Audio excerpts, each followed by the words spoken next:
Hello everyone, am I live? And of course this is usual.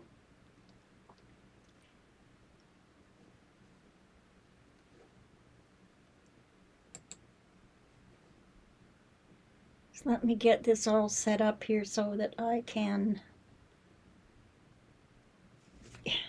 Hi Beverly. Hi Lorraine. Hi Kim. So I guess we are live. Hope everyone can hear me. I just need to get a few things set up here so that I can read the chat a little bit better.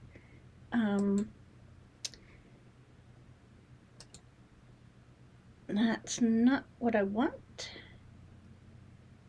Well, maybe it is. Yes. Okay. Glad everybody could join me. I am going to be finishing up the block that I started last week. And just give me 1 second here because I have very poor eyesight and I'm trying to figure out how I can check this out. Whoops, that's not what I want. Let's go back here. And now I'm going to go over here and see. Now, can someone tell me if I do not see that subscribers only is listed. Can someone tell me if subscriber mode only is on? Because it's not showing up. Okay, that's set up. Hi, Kathy.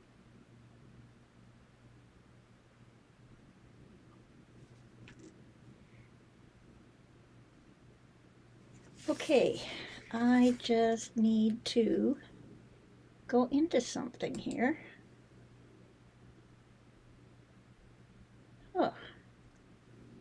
Okay, thanks, Kim. Great. Yep. I just don't want any trolls in here. Great. Yeah, I don't know why it doesn't show up. It used to show up the last time, or the last couple of times it hasn't, so. So anyway, the last time we were working on the no-name block that is up on my design board there, my design wall. And oh my goodness, Kathy from Maine. Welcome, welcome. Snow tomorrow. Yeah, we're supposed to get snow too. It's been really, Kim. All right. If they come in, you'll get them. Good. Hi, June. Great to see you and everyone. Yeah, I got back from yesterday was a day out for me. I had to go and have my blood work done, and okay, it shows up at the top of the chat. You see, and I can't go back up that far for some stupid reason. Anyway, I had to go out and have my blood work taken, and I just wasn't a happy camper yesterday. They always have trouble taking blood, so anyway, when we left off last time, I was cutting out my pieces, and because we're doing this, or I did this, designed it or created it in FPP, and I'll just switch my cameras here. Just give me a minute until I figure out which one I need to go to.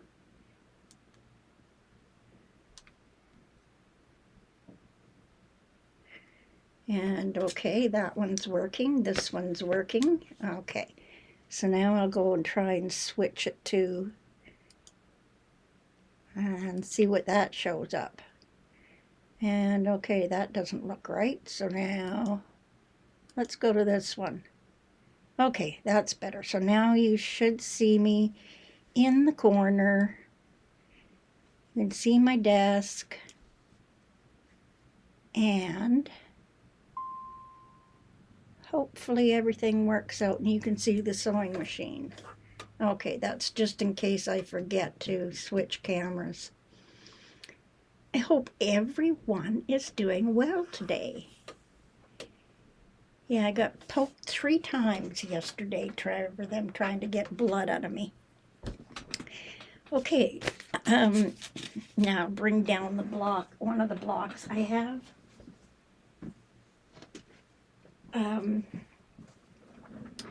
I have gone ahead and made some more blocks. And this one was the one I was working on. And right now I have my fabrics cut. And I have them cut whether I'm using fabric A, B, or C. And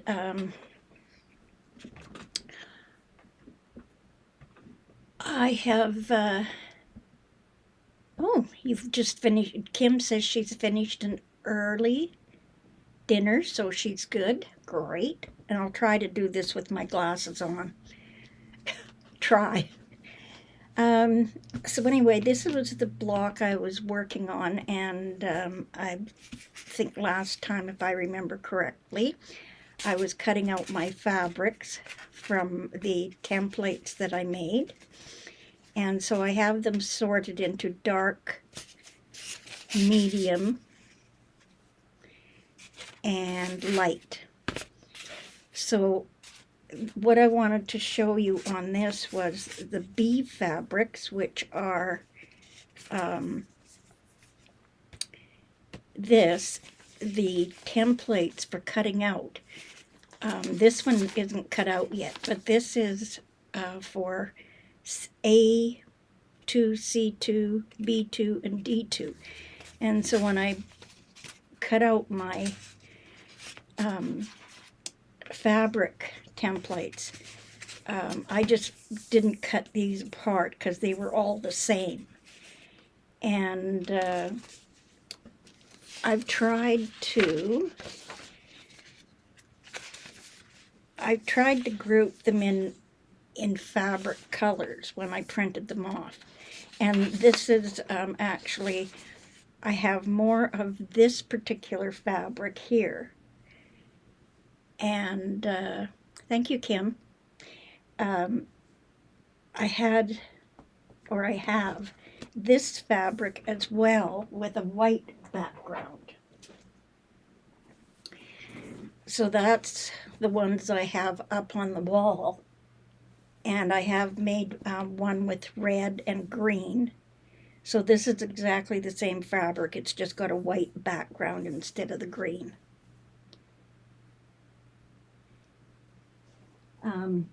Okay.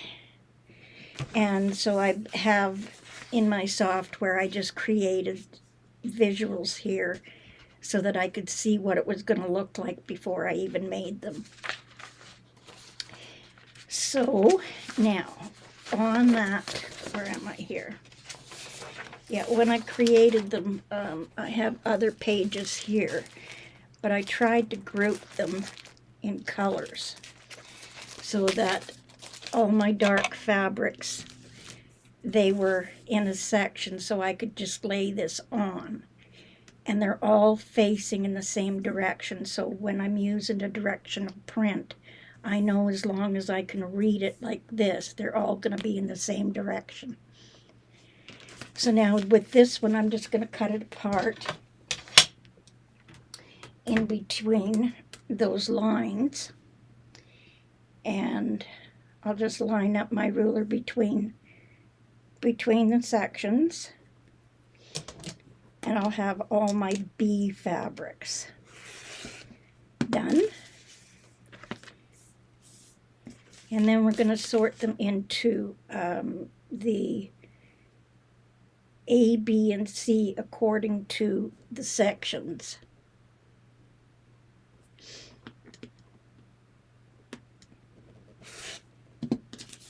And what I'm going to be doing with, and even though it's foundation paper piecing, I am going to be pressing my seams open, and I'm also going to be doing chain piecing, and I'll show you how I do that.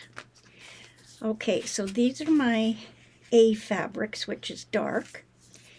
These are my B fabrics. Oops, that's C. So I have fabric A, B, and C. So now I am going to put them together so that I can start paper piecing them.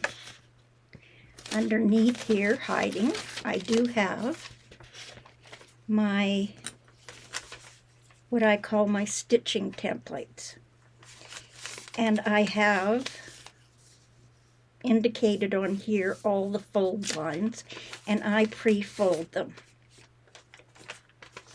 So everything is pre-folded, so when I go to do my sewing, everything is all together. So now we're going to separate these, and we're going to separate them according to the stitching templates. So I have 4 templates, and I had to do 4 because I couldn't do everything all in one. So now I'm going to take all my fabrics, and because the freezer paper is holding them together, even if they get dropped on the floor, I can still separate them out and I don't get lost. So we're going to start by putting all our numbers that correspond to our stitching templates, and we're going to just go through each pile, and we're going to separate them. So that's A, B, I've got another A and another B. I'm going to grab some from here and get rid of these. Okay, this is C, so I'll put it with C. That's A. This is D. And this is B. This will all make sense once you see it coming together. And B, this is D. So I'll put it there. A, C, make sure I don't have 2. C, D, A, we've got a B. And this is our last pile. I'll just set those to the side. So now I've got A, and this is a B, this is a C, this is a D, and this is a C. So now I'm going to start, doesn't matter where I start, and I am going to just double check something here. Just give me one moment while I just double check something, because okay, we're still good on that. I just thought maybe it might have been lagging. Okay, so now I have my B section. So now I'm going to put them in order. So B6, 5, 4, 3, 2, and 1. So I'll just take one of my little styrofoam trays, and that's what I need for B. And now we'll start with C. So there's C5, 4, there's 3, there's 2, and there's 1, and there's my stitching template. So I'll put that underneath B. And we have D. So I have, there's my stitching template. So I need D4, 3, 2, and 1, and that's ready to be stitched. So that goes on the bottom. And now I just need one little tray for section A. So there's my A, 3, 4, 2, 1, 5, and 6. And I kind of say it's, hi Gladys, how you doing? I like to call this sort of doing it ABC 1, 2, 3. And if you know your alphabet and you know, and you can count, you can do this.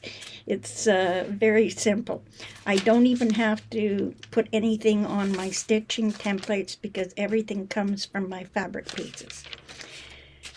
So now we're going to start assembling this, and I have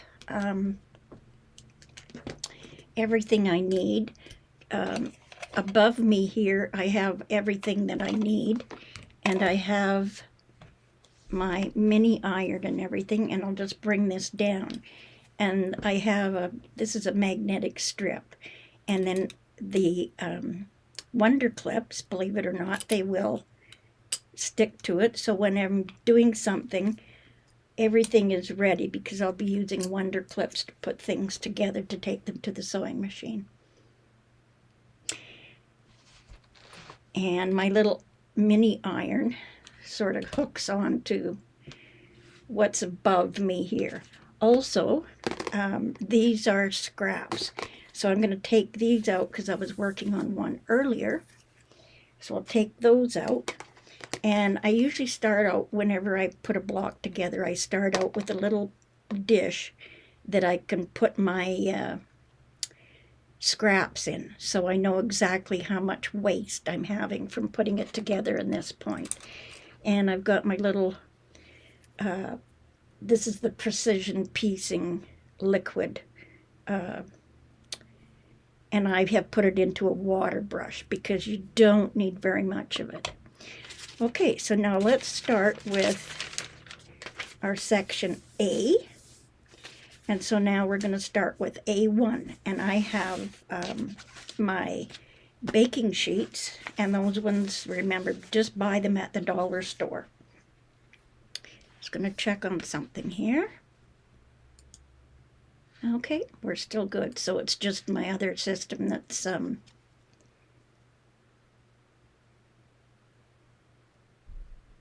Kim says her oldest girl learned some of her numbers and letters watching me pin patterns for clothes. At 4, she'd help find the pieces to pin down. Perfect. I'm just going to, there's no pinning involved in this. I find pinning fabrics to paper distorts it. So here I have my baking sheets. I got them at the dollar store. If you buy they're a sand colored one. I think I might have a piece of one. But anyway, underneath here, there'll be a sand colored one. And they're expensive when you buy them in the craft stores. And the baking sheets allow me to press on it, and that way the freezer paper, because it has a plastic coating, you don't want to iron on it with your iron. So that's what these baking sheets do. I can press on it like this, and it may stick a little bit, but it releases easily, and it doesn't affect the freezer paper. Just you don't get it on your iron. If you accidentally do touch your iron to the freezer paper, I think I did tell you once before, just a little bit of toothpaste will help take that off. Okay, I got my rotary cutter, so let's get started here. So I have my my stitching template, and I'm looking for A1. So I'm going to take my A1 piece, and I can read everything. It's in the upright position. And now, because I've cut out my fabrics with the right side of the fabric facing up, I can take this now, turn it over, and the way I've created the templates is so that I can take my stitching template, place it over top, so I have about 1/8 of an inch showing at the top. And that'll make sense when we get down to the other part. Next, if I place it so that I fold it back along the lines, you can see I have more than 1/4 of an inch. Well, actually you can't, can you? There. You can see where I have more than 1/4 of an inch there. Same thing on this side. I just line it up so I have, if one side has a little bit more, don't worry about it. You can just move it over slightly. But you do want about 1/8 of an inch off of the side of the paper. Now, I have to put my baking sheet underneath. So I'm going to just press that down. And if you press from the freezer side of the paper, you will, it will stick fairly good. The other thing is you want to remember, take your paper off.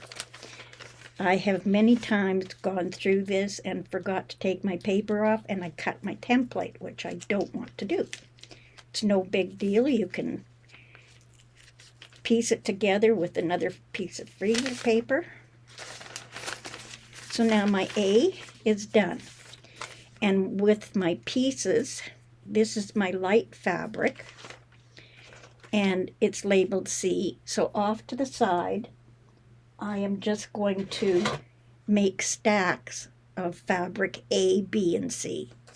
This is where I do get confused sometimes. It's because I'm thinking, okay, A, and then this is C. But this is fabric C, A1 that matches here. So my fabric C piece, I'm just going to put over there, off to the side, and now we'll set that to the side. And now we're going to take B1 because we want to chain piece these. So here I have B1. Here's my B1 section, all in the same position. Flip it over. I can place it on there, turn it over, and then again line it up so that I have 1/8 of an inch on the bottom and 1/4 of an inch on all sides. Press it in place and remove the paper. And I'm just using, I guess they call them magic pins, but they're nice and long and thin, and then I can just slide that off. So now B section is done. Set that off to the side. And now we can go on to C. Because these are all the same, it makes it easy just to go through each section. So now here is my C, and here is my C. And if you noticed that it's in a different direction than the other ones were, but it all makes sense. So we're just going to flip this over. I'm going to give it a bit of a turn so I can line it up on there. Do a double check, and I can see here that the lines are going out, and I've got enough on there. So we'll just press that into position. And again, remove this. I might get a bit boring, okay? Going through it every single time. So there is C, and now we've got D. And I want D. Now this one is in a different position. So I'm going to set these back now. A, B, C. So now again, flip this over, place it on. And this is, I work better when things are repetitive. I have fibromyalgia, and I have had it for many, many years. And brain fog was one of the things that when I did this, I came up with this whole process of doing that, so is that I would not get myself confused. I did all my confusing when I was creating this. Okay, so now we're going to be working on our next piece that we have to put on. So we're going to go to A2. So now the first thing we have to do is, I've pre-folded it. So we're going to fold this back. And I'm going to take a ruler. If you have an add a quarter ruler, mine is someplace. Oh, it's over here. Whoops, that's the wrong ruler. I sometimes use an add a quarter, but when I've got seams, I don't use it because I can't see, and it also doesn't bend like the other ones do. So now I'm just going to trim away, put my scraps in my little scrap bucket, and now I'm going to put this back so I can read it, and I want to take A2. So now it doesn't look right, but if you flip this over and look at it this way, oops, have I got A? Yep, okay, A2. But now where is A2? There are 2 lines on this side of the paper and only 1 on this side. So now I'm going to take this, and with it in the right position, because I could put this on like that, and it's not going to be right. But now if I put it like this so I can read it, those 2 are going to line up. And when I flip this over, you can see that there's my A2 on the opposite side. So no matter how I do this, that's wrong, okay? Because I can't read it. Give it a turn like this, and I can read it. So that way I know that I'm putting my piece on right.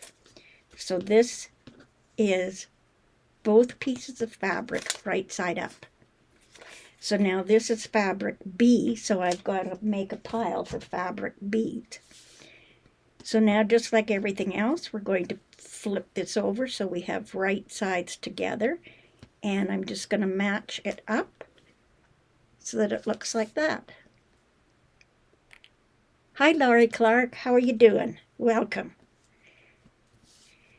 Okay, my piece is on, and so now I need to just take my whole piece, bring it towards me, and flip it over like that. And that is where I'm going to be stitching right along the folded edge of the paper. And if I flip this back, I'm sewing between section A1 and A2. And remember, if anyone has a channel, just put a heart or something in the comments, and I will ask my wonderful moderators if they can share your channel. Okay, so section A is ready to be stitched, so I'm just going to take it and put it over, ready to be sewed. So now I've done A section. I'm going to switch to B. Here's my B. I'm going to fold it back again along the line. And I'm going to be doing this process for all of them. I'm going to trim away. And now I'm going to take B2. And of course it doesn't look right like that.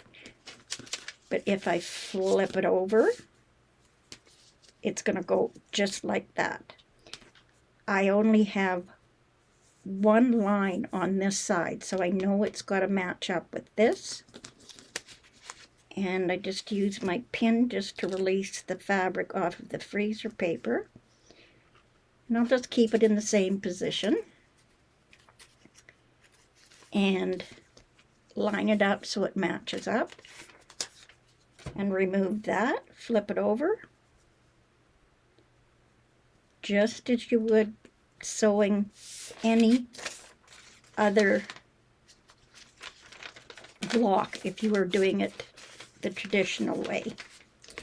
Put my Wonder Clip in, and that one's going to go over here.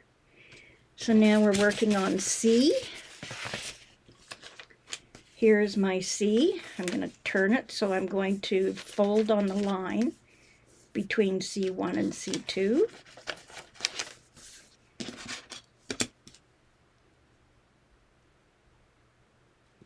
And line that up.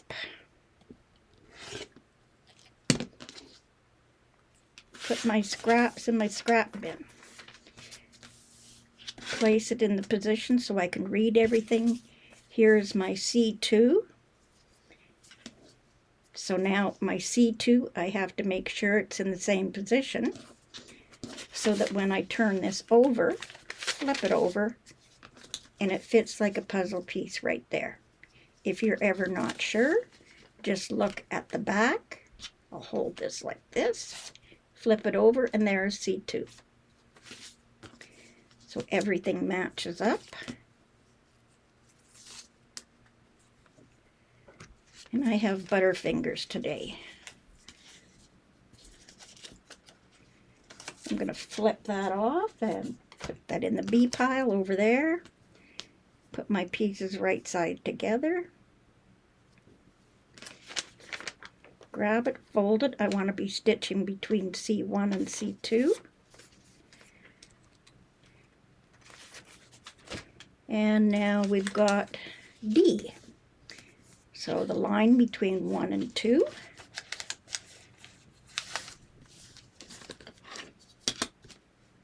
And we'll line up our 1/4 inch ruler along the folded edge of the paper. Trim off our excess. And there is D2. I'll find my D pile. Here's my D pile. Okay, here's my D2. Flip this over like that, and D fits like a puzzle piece right there. Is it making sense?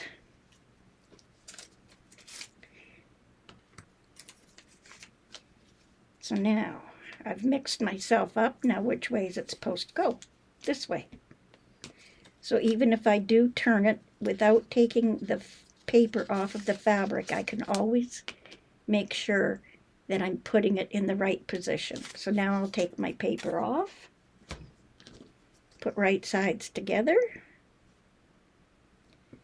and just line it up so my cut edges are matching.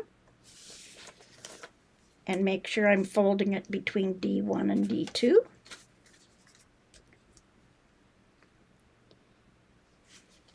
And now I have that ready at the sewing machine here. You can see my pile. We're going to start stitching. I will show you in just a second here. I'm going to just switch to the sewing machine. And okay, we need to figure out what is... I should have one for the sewing machine. Oh, maybe. Nope, it should be okay. I'm going to just switch cameras here for a bit. Okay, now you got me back. So you don't want me. And I want the sewing machine. Why is the sewing machine not coming up? Well, we'll do it this way. Just let me close some things out here and the sewing machine should pop up. And it's not. So, I know why it's not. Ta-da! Amazing, isn't it, that I can figure these things out at my age. Whoops. Whoops. Okay. And so you should see that. Now I've just gone and... Hi, Pam. Watching while preparing dinner. You are so organized. When I have FPP, I have bits everywhere. Yeah, I know. I used to too. Okay, so now you should see the sewing machine, and hopefully, and it's not showing me. Okay, let's figure out why. And it was working before. Oh, so can you see the sewing machine in my hand? And you can't see my hand. Well, oh, there it is. Okay, sorry. I forgot YouTube lag. Okay. We're back in business. Okay, so now, hopefully you can see my pile beside me, that they're all ready to be stitched together. And this is the foot. Hopefully you can see it. But it has that little guide right in the center. Maybe if I put it up against my... There's that little guide right down the center. And that's called a stitch in the ditch foot. So when I'm stitching, I am going to be guiding that little guide right along the edge of the paper. So when I'm sewing, it's going to run right along the edge of the paper. That is the best foot I have found for this. I am stitching on a Pfaff Creative 4.5, and it does have in behind, they call it dual integrated dual technology, or an IDT system, which is just sort of like a built-in walking foot. So now I don't care what order my fabrics are in, so I'm going to start stitching, and I am got my stitch length at 2.0, and I have a needle down position and everything, and I will be using, I call it a pokey tool because it's sharp at one point, and so you can poke yourself with it. Again, you can notice that I'm not using any pins. So now when I drop my presser foot, it's hard to see, but that guide is running right along the edge of the paper, and I can start basically stitching even off and come right onto my fabric, and I am not watching my needle.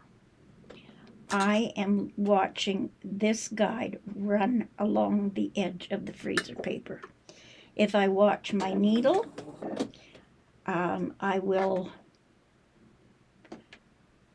stitch into the paper. It's not a big deal, but I have been known to do that.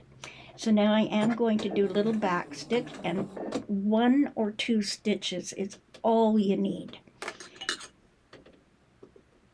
Back stitching creates bulk. So now we're just going to whiz along here. When I get close to the end, I will do a back stitch, and I always slow down at this point because I've been known to speed off the end. So I'm just going to stitch right off the end, line up my next one,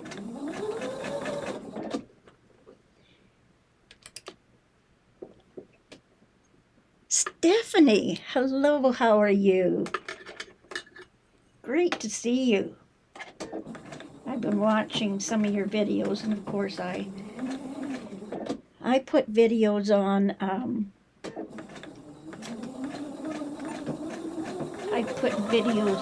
in the evening when I'm knitting, and I end end up falling asleep and forget to comment in the comments below the video. And remember, if Gladys is in and if she's able to share her channel, share the links for the channels. If not, I will try and go back after the video and share your channel in the section, in the description section. Oh, is my sewing machine too loud?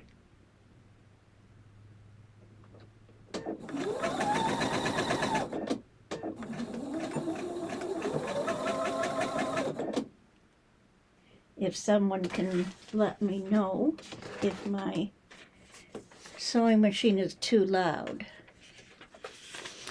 Stephanie Harris is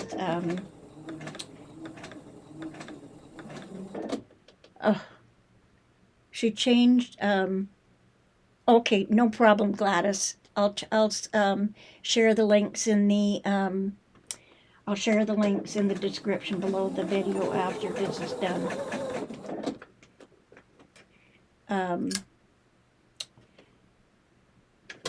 Train of thought. Trains left the station. Stephanie has been doing a lion, and I can't remember what her lion's name is, but it's a legit kit, right? Okay, now you can see I have a whole bunch of papers here, and now I'll show you something here. My machine does have Memoirs of a Long Arm Quilter. Thank you, Stephanie. Okay, my machine does have it'll cut the thread, but some of the threads that I use, it doesn't want to play nice. Yeah, no problem. I'll share the links to the channels in the description below the video. Okay, I'm getting a message here. Hopefully I'm not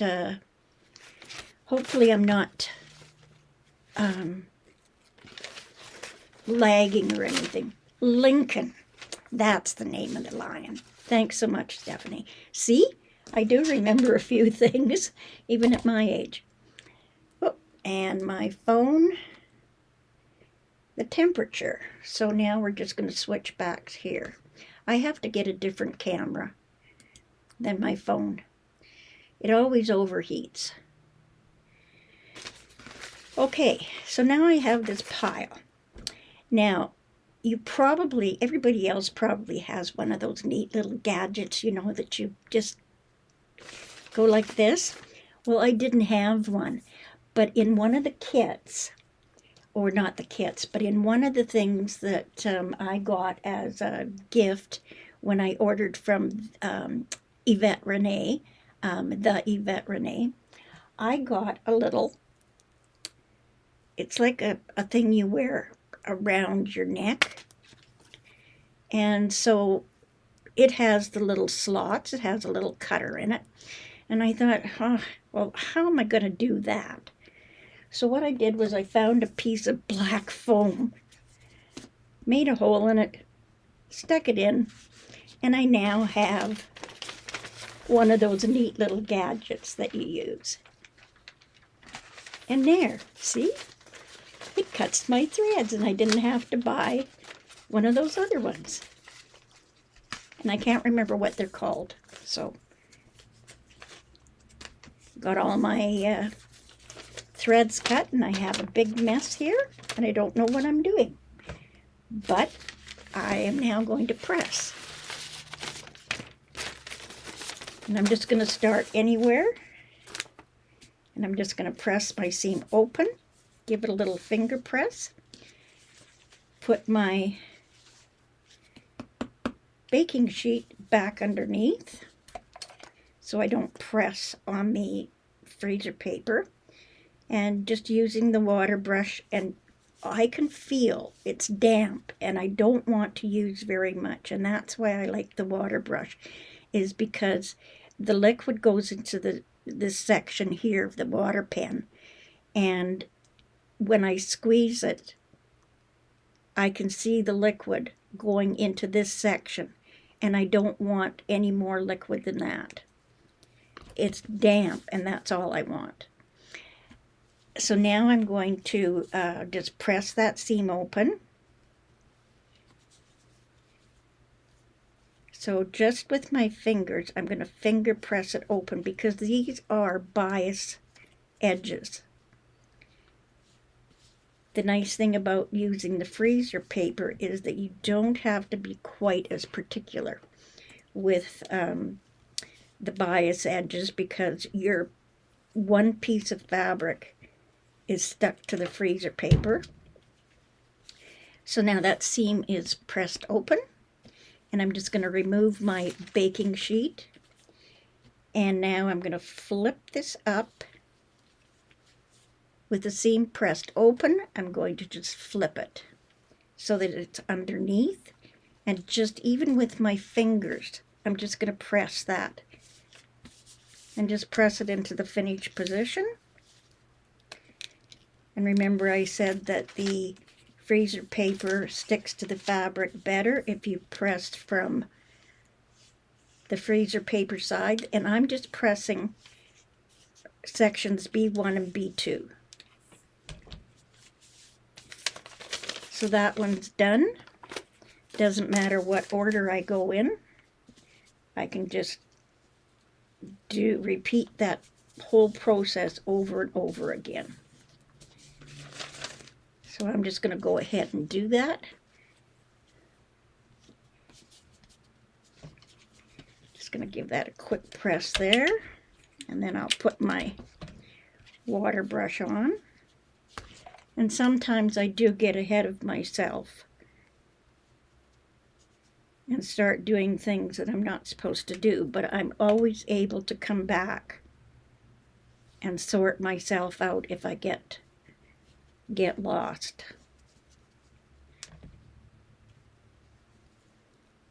Making sure that point or that seam is pressed open.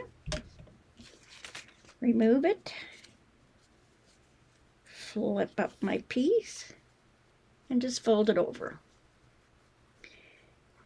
Did everybody have a great Easter? And if you'd like to share what you're working on in the comments, just let me know what you're working on.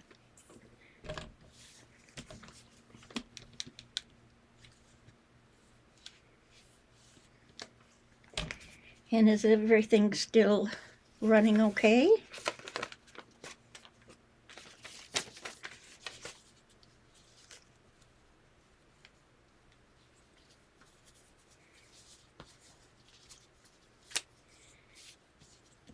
I've been babbling away here. I suppose I should just do a quick check and see if everything's working all right. Well, that says good, so we'll just keep on trucking.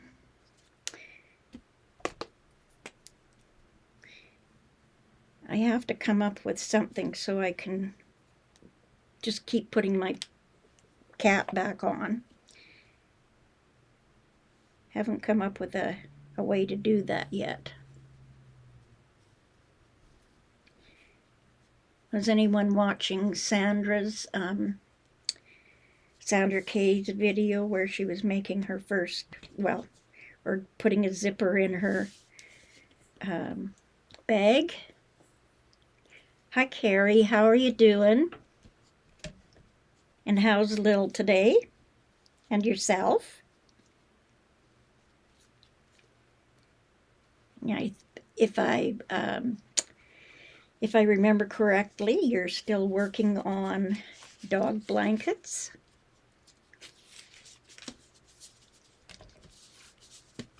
I guess I shouldn't say blankets. That's something quilters should never say, right? They're dog quilts.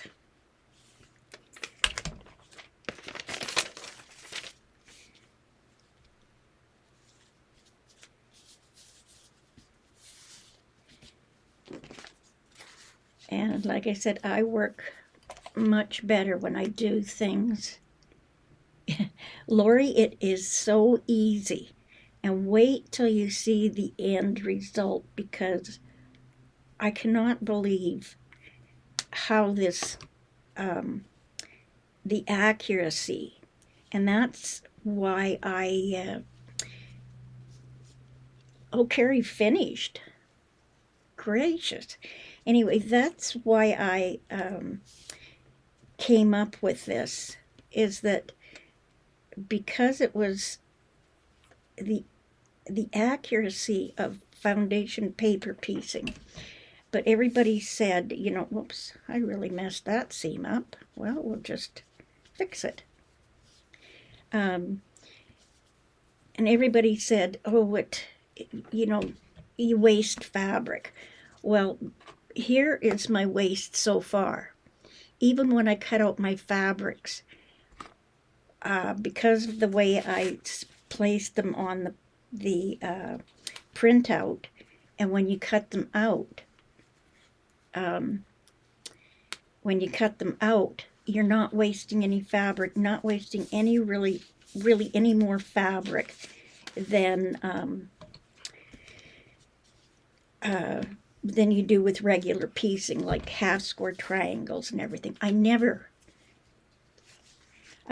do half square triangles anymore. And I have no specialty rulers, and I can make everything. So now we're all finished pressing, so now we're going to go to the cutting. We've completed section A1 and 2, so let's find this is D, here is A, B, C, and that should be D. So now I'm going to put them back in order so that I don't get mixed up. Oh, your hand sewing binding. I normally don't hand sew my binding. Is that terrible? Now, I am going to use my other ruler, and because there's a seam in there, and I find that if there's seams in there, the add a quarter kind of wobbles. And Lori says she missed Sandra today. She's filling in for Kathy at Kathy's Quilts and Crafts. So now I'm just trimming away a quarter of an inch. And so now I want A3. Again, I have my template facing up. Flip it over. Here's my A3. Put it so that it's reading A3, and that's the only way it can go. If I turned it this way, that's wrong. If I put it this way, it's wrong. So there it is with the A3 exactly the way it should be. If you're not sure, flip it over and you should see the A3 right there. So now we'll remove our paper. Sometimes I find this is the hardest part, but just a straight pin. Put it back the way it's supposed to.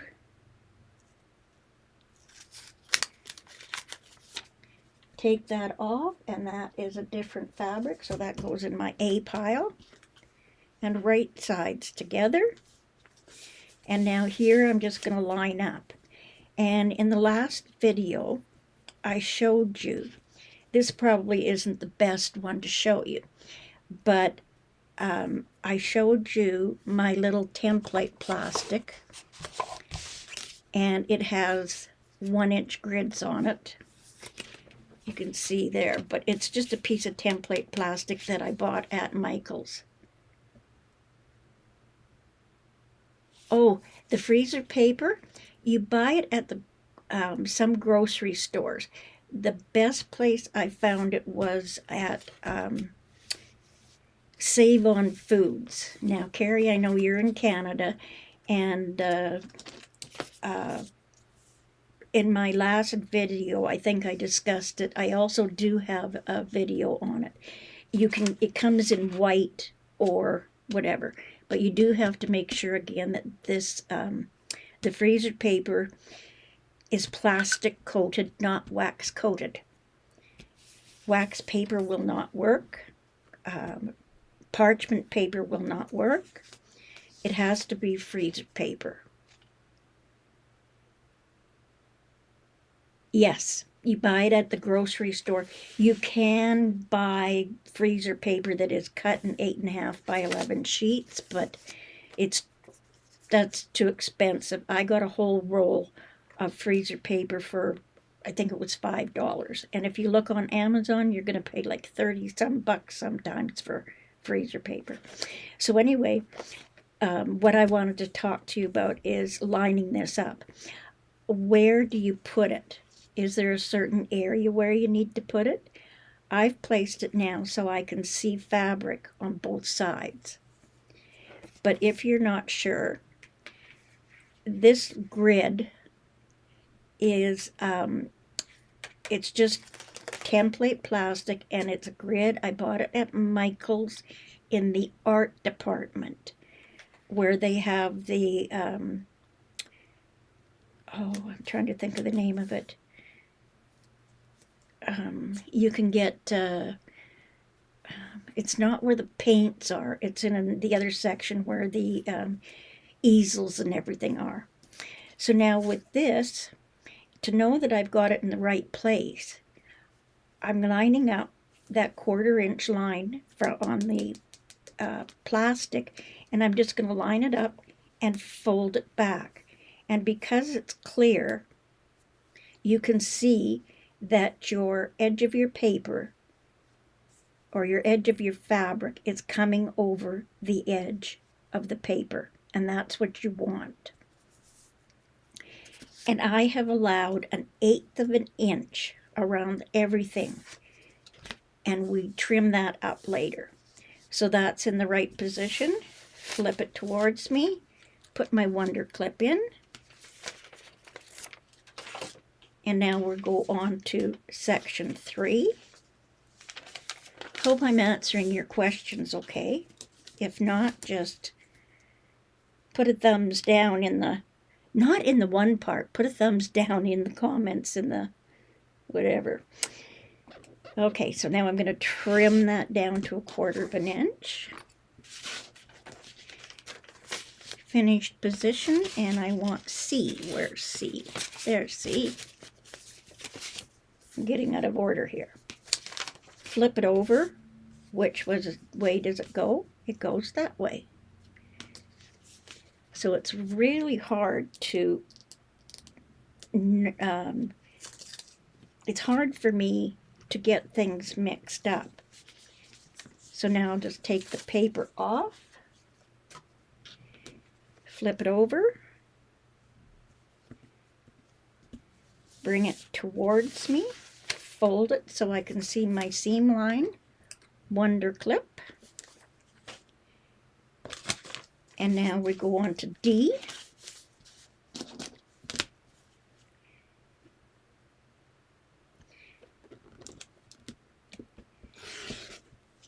When I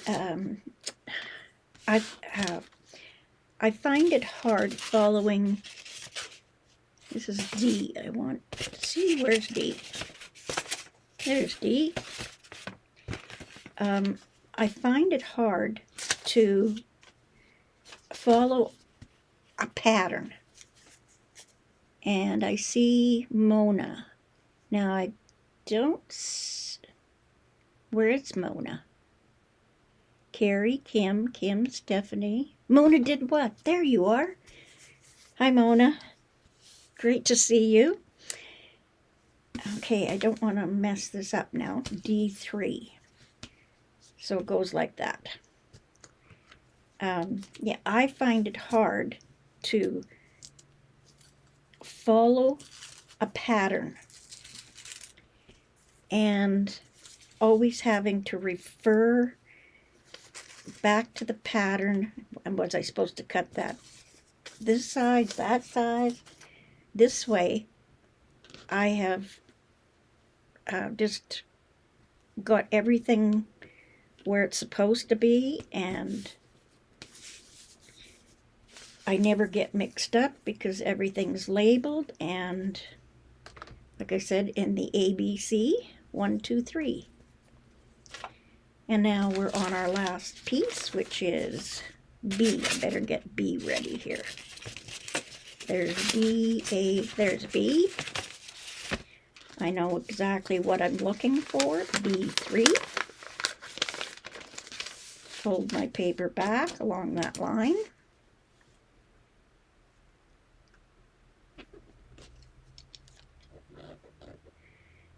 Now, Mona, I think I got a notification from you, and one of these days I am going to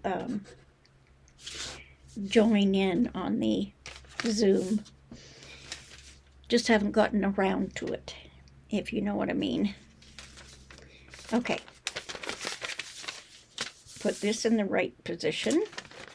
Fold it over and take my B3, and it goes like that. Is everybody following along? And is it making sense, or are you just watching, or are you busy doing something else? And if you're busy doing something else, it's okay. I don't mind. Right sides together.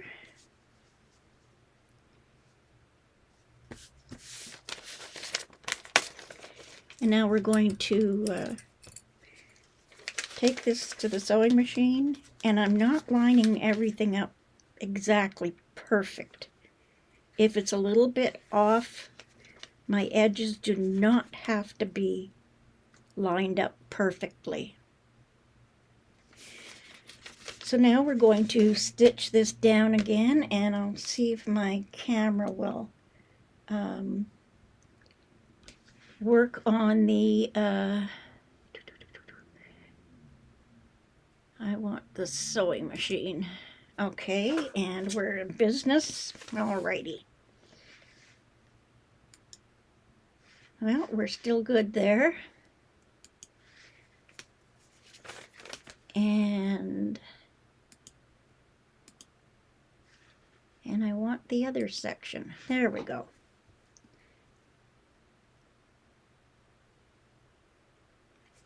Mona just got home and she's having a pop and relaxing. Are you going to have some ice cream too?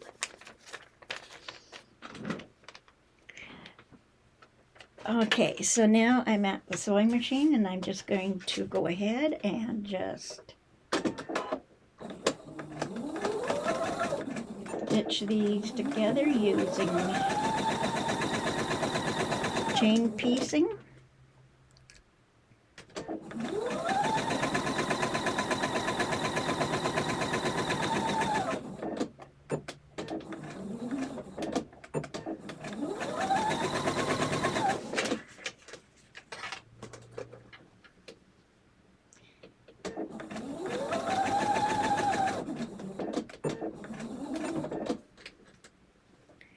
Just removing my wonder clips as I go.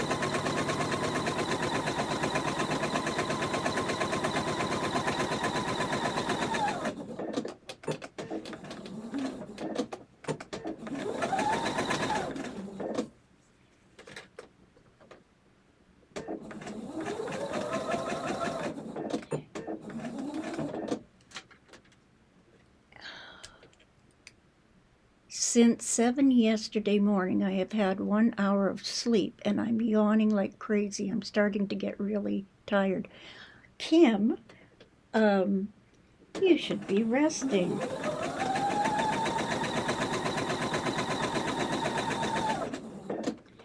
I have a little one that lives right across the hall from me. I live in a condo, and that little one screams until all hours of the morning.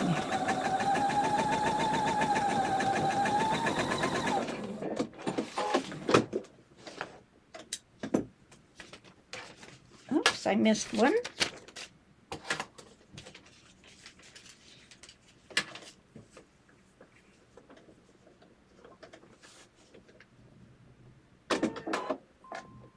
You don't want to get sick again, Kim.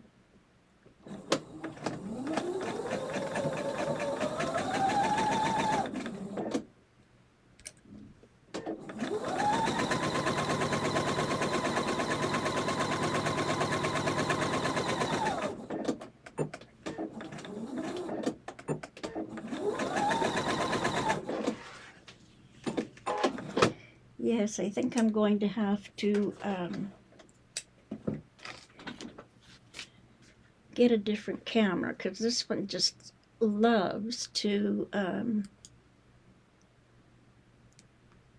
overheat. It's just an old cell phone. Okay, so now we're back here, and now what we're going to do is use my handy dandy little homemade, I can't remember what you call it, if somebody can remember what you call these things. Blade saver, is that what it's called?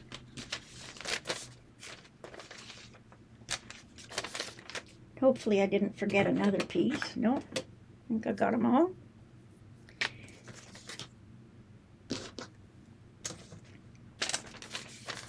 Okay, let's just stack our pieces up and get working on those.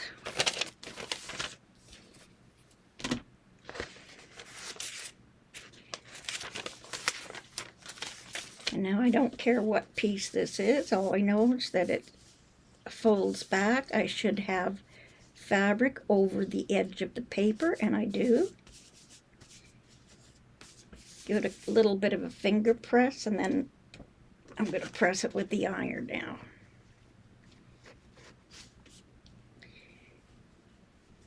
Now, if I was working on more than one block at a time, this is one block, but if I was working on one block at a time, I would probably do all A pieces, and I would have cut out or printed out more templates and everything, so I have 4 of everything for doing more blocks, and I usually do 4 at a time.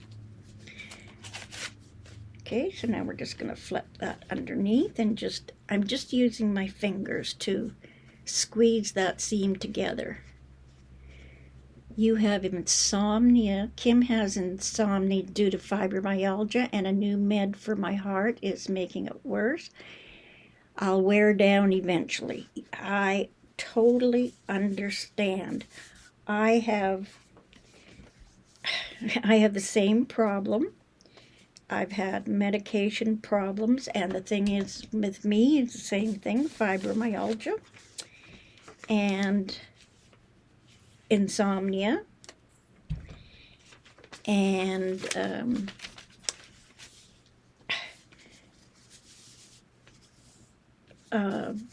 I will wake up at all hours of the night, and then can't go back to sleep. And then about, my limit is usually 3 hours. I can stay awake for maybe another 3 hours.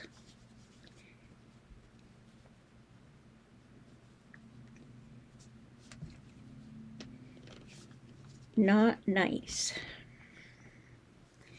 And if I went through fibromyalgia years ago when fibromyalgia wasn't cool, and I've had surgery on both my legs because I did have physical symptoms, and I was bruising, and they accused my husband of beating me, and it was a rough time, and nobody believed me, and yeah, and I couldn't even go out in the sun. I couldn't stand having the sun shine on me.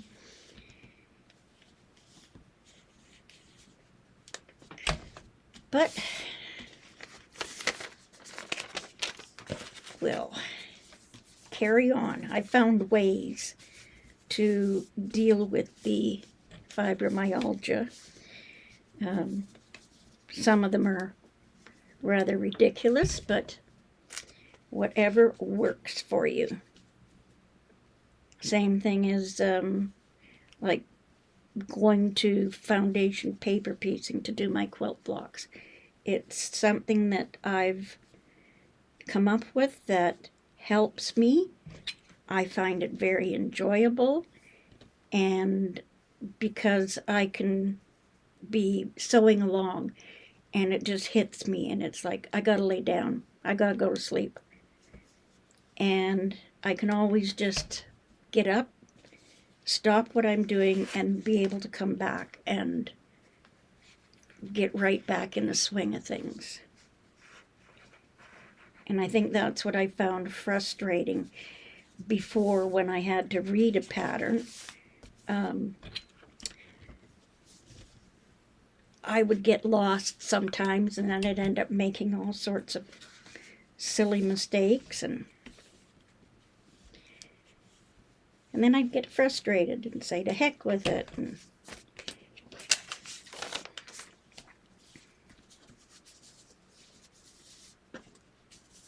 now my fabric has this one print here has a little bit of sort of a glittery, it's not real glittery, but it's a metallic look to it. So I just put my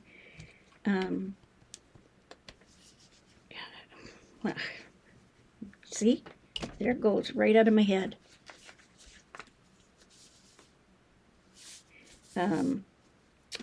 Baking paper, baking sheet. Now I can't remember what I was doing here. What was I doing? Okay, I'm doing my seam.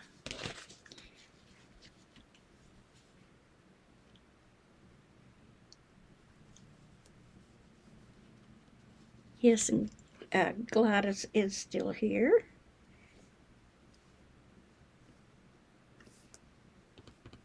The other thing I've found too is that as I'm doing this, I'll be working along, and I usually watch YouTube videos when I'm doing this.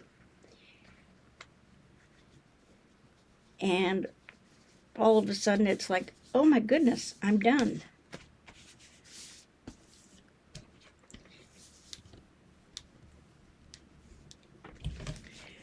So we're just gonna, oops, I forgot to press the freezer side.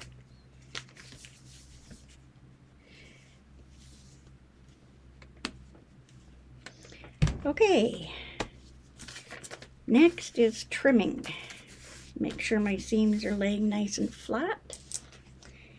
And now I am going to, what am I going to do? I am going to trim between section 3 and 4.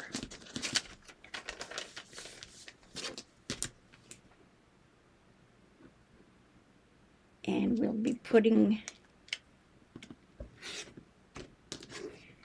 this together. And now I have C4. Now I've got B pile on top. I want C. And it's just like I grab whatever is there. Again, everything's facing right side up. C4 goes like that. And put this together. Now, here is a particular example where I am going to use my little add a quarter, or not add a quarter, my template plastic. I'm not sure if I should line up the point with this line right here. Because the way I've designed this, sometimes it doesn't line up exactly. It all works out in the end, but it doesn't normally line up the way you'd think it would. So I'm just going to put my plastic along that seam line, fold my fabric over, and I can see that I've got a straight line there. I've got a little bit over here, so that's the right position, even though the point isn't facing exactly where that point should be. Bring it towards me. And I'll do that same thing with all of my pieces. And just whatever section I'm working on, I'll just pick out of my piles and grab the right one.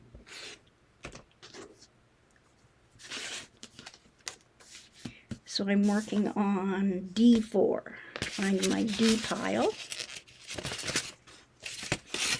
And D4 is done with this last one. I don't have any more pieces.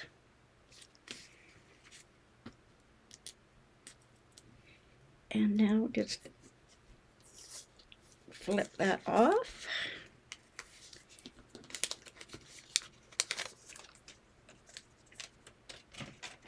And just move some things out of the way here. And again, I'm not sure if my point is exactly running along this line. So I'll flip it around. I've got about the same amount on each side, so I'll use my plastic. And again, because I can see through, I know that that's pretty much right, and it's matching up exactly at this one. So that one actually lines up like it should, but remember, it's because of the way I've designed or created the patterns that we do trimming up at the end. So I'm working on B4.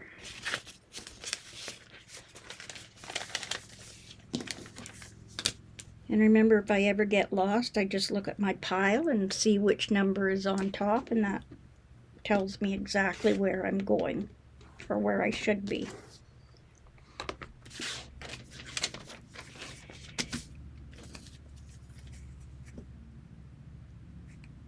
Hi, Deb. How are you doing? Thanks for joining. I appreciate it. So B4 goes like that.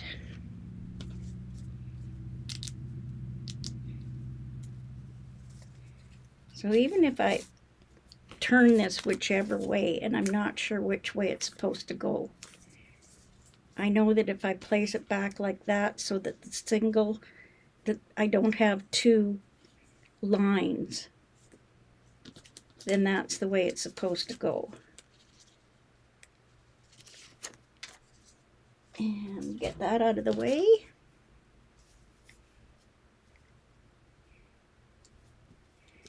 Now I remembered the last time that that did line up like that on these two pieces.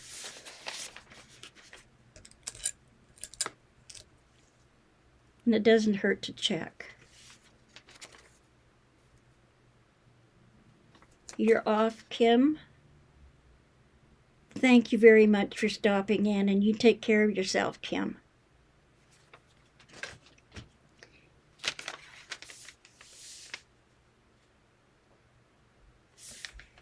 Okay, so now where was I? Okay, I was working on now I'm working on A4. So here is A4. And it looks like I need to trim.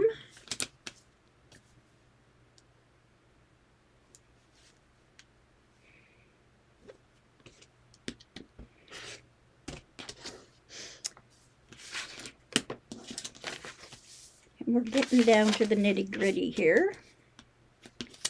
So there's A4.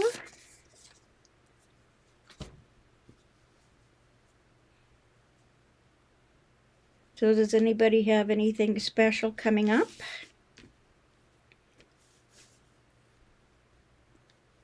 I'm just going to double check on this one and make sure I've got it lined up where I want it to be.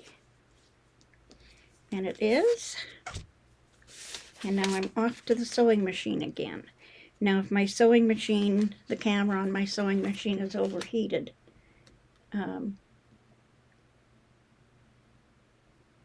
I'll just switch now to the sewing machine. And we've got picture, good. Okay, so now we'll just chain piece these ones together.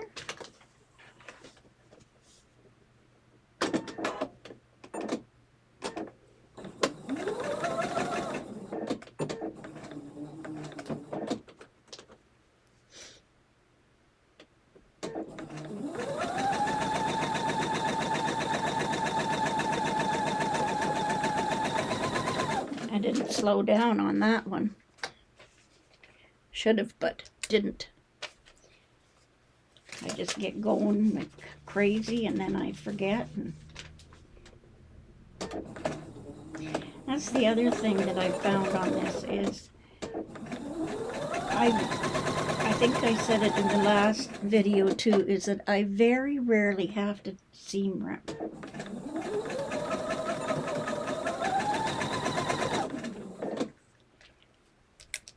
And you notice that I'm not being very particular about lining things up, and for some reason it just all goes together so nicely.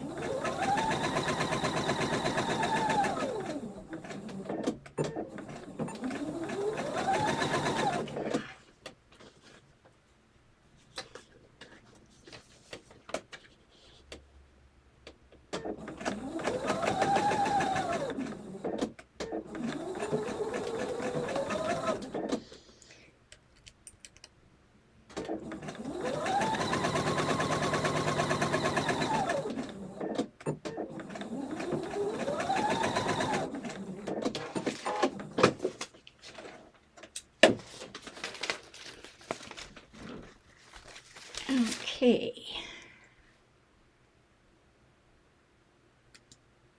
And we're back at the desk with my pile.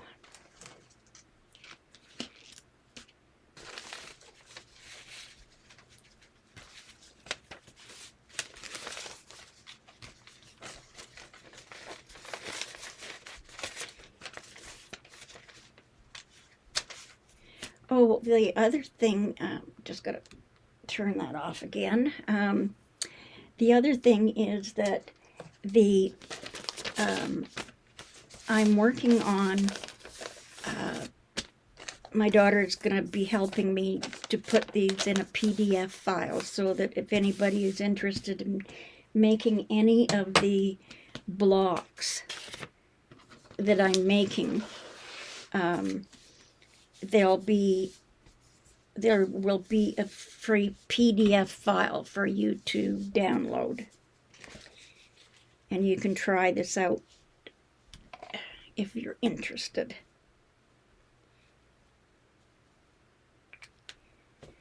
Okay, again, I'm just pressing my seams open.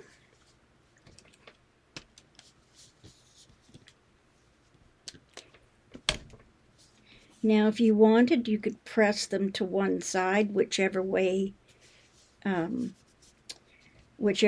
want. You can press them in, or you can press them out, or you can press them open. That's the nice thing about freezer paper as well, is no pinning, no, you can press your seams whichever way you want.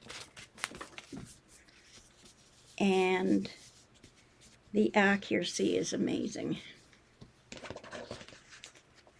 And I have done actually the 3.5 inch blocks, and I've done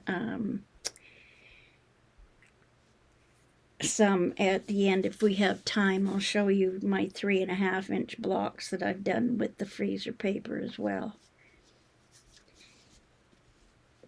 And there are certain little areas that I've learned over just by paper piecing, using the foundation paper piecing, is that the areas where I thought I was cutting straight. If you've ever drawn a few lines on a piece of paper and then went and cut them with your rotary cutter, that'll tell you if you're cutting properly. Regular piecing takes very precise cutting and sewing. And I take my hat off to anyone who can do the half square triangles and the flying geese and everything and have them come out perfect, and then stitch them together and have them come out perfect.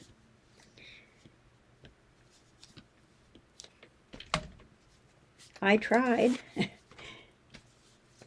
Took me longer than foundation paper piecing to put things together because I did do a lot of ripping.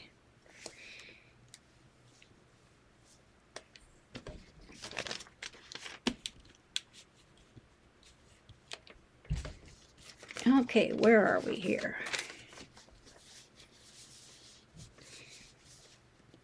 We only got a few more seams and then we can start putting it together.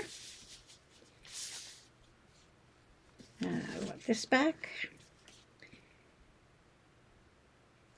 And of course I get babbling away and hope I'm not boring anyone.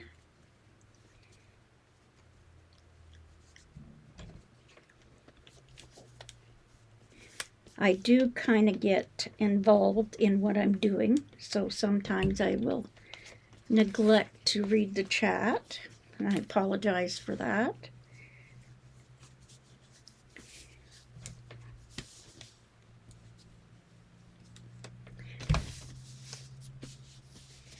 And okay, so now we've got our last pieces to put on. So now we're just going to go. Now this piece is done. This is our D piece. Our C piece still needs to have one on it. So now we're going to set this one just off to the side and we'll put our last pieces on. So now C5, let's do C5 because it's sitting on top. First thing we do is we fold it over so we can trim our seam allowance to 1/4 of an inch.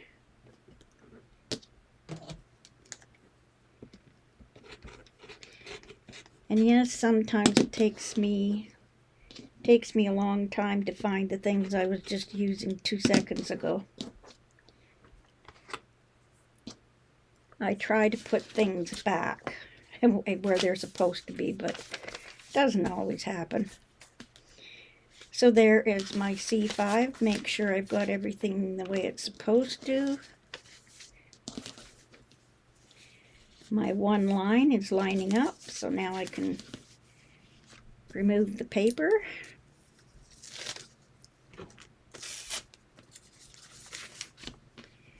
And just line up my cut edges, and on this one I'm just making sure that I have a little bit of fabric over the edge of the paper here and the edge of the paper here because I wouldn't want to line it up with the fabric.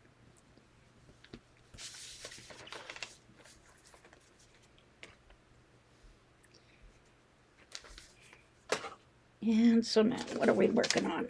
This one is done. Okay, let's go to A5. That's the one that's up next in my pile, so let's trim down this.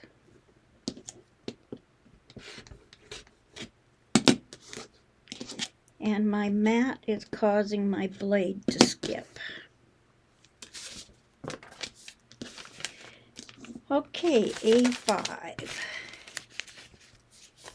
Dinner's ready. Catch you next time.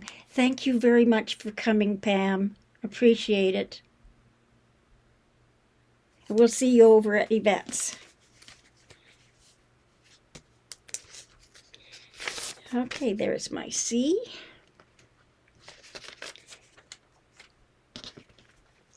Pam and I meet up over at the Yvette Renee.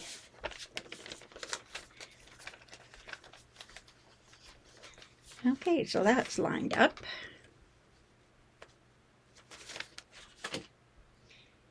B5. We're done with A, so now we've got B5.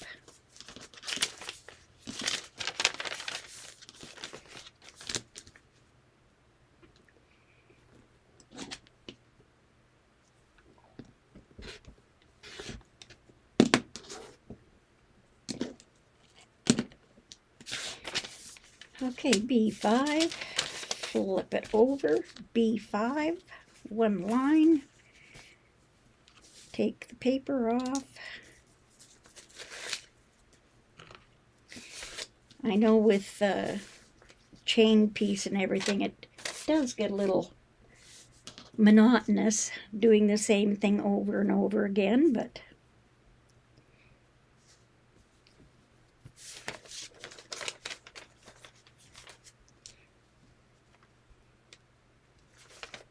and so we've only got 2 pieces left, so I will stitch the 5s on. And there's only 3 pieces there. We'll just switch back to the sewing machine. Whoops. Just give me a second, it'll come up. Okay. Yep, we're in business.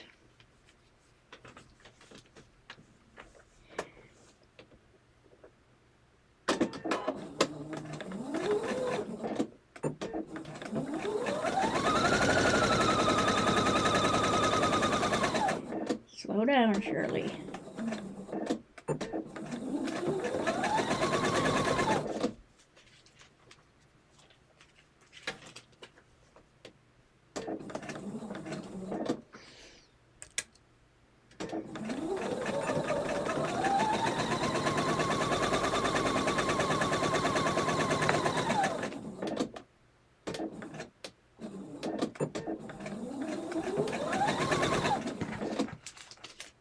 And we're getting there.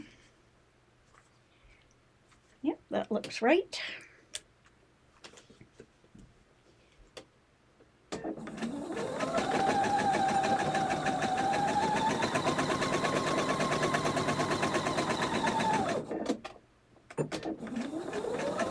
Whoa. Forgot to take my foot off the gas pedal.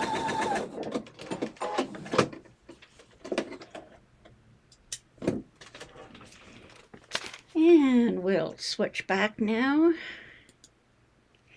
There we are. Now I gotta turn my sewing machine camera off. And I guess I could, just give me a second here. Whoops. There we are. Now you can see me.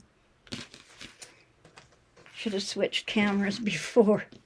Okay, now we're going to take these apart and go on to our next section, which we're just about coming to the end. Oh, another thing that I do is, this is all my thread. Whenever I clip my threads off, I put them in a little container the same way as I do my scraps that I trim off. And these I give to my daughter. She does junk journaling. And oh, I wanted to thank everyone for subscribing to my daughter. She went over that 1,000 subscribers, and just, I think she has about 1,005 or 6 already now. So she's over that hump. And I know we all love to get there. And I've lost some of my threads. Keeping the threads like that, I always like to see how much waste I have or whatever. And also,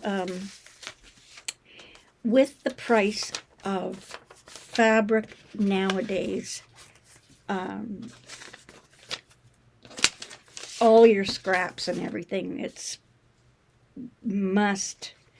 almost a must now to save every little scrap because it costs so much. You don't want to waste anything. Okay, what was I doing here? Oh, yes. Where's my piece?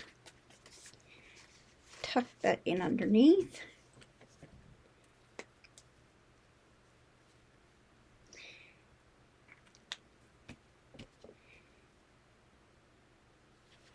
Just give it a little finger press before I press that seam open. And here is where, at this point here, when I created the pieces and everything, it's like I do have the option to press the seams in a different direction if I want to.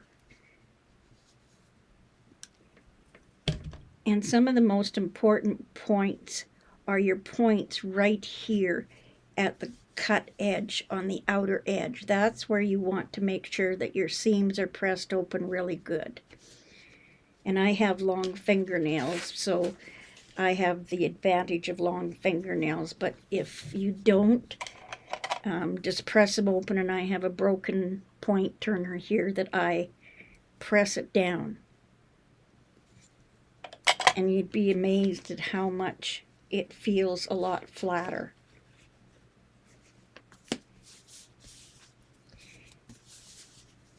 And doing it while you still have heat from your iron. You just take it, whatever you have that will work for that, and just give it a press down. And you can just feel the difference from it being bulky to non-bulky. Okay, I have fabric all the way around, which is good. It's not even, but that doesn't matter. We're going to make it even. And I always say it's not how perfect you make it, it's how you can make it look perfect. So that is C. So C is done. And this piece is done.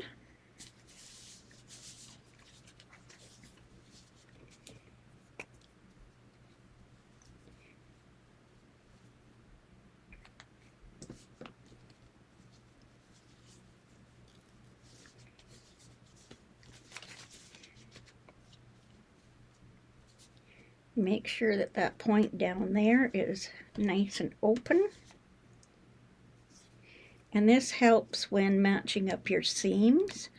I never used to like pressing my seams open because I could never get them to match up, but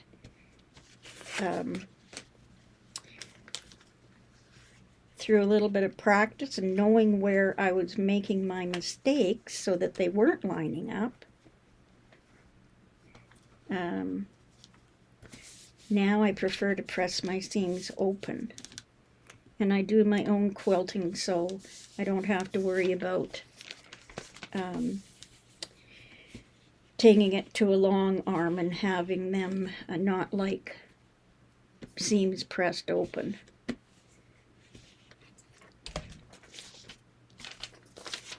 And we're getting there.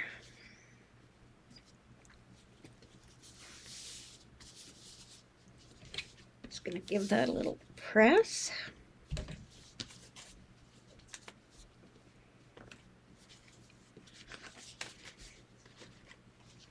I've been babbling away here. Does anyone have any questions?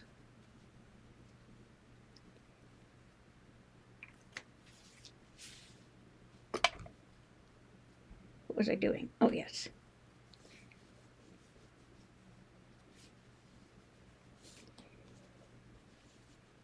Okay, I've got a seam down there. I'm just going to make sure that that's pressed nice and flat.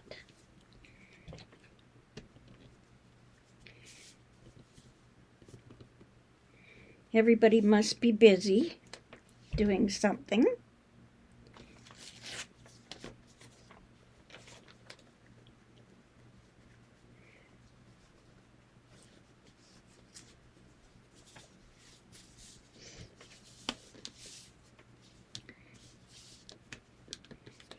Okay, press that down, and the last two pieces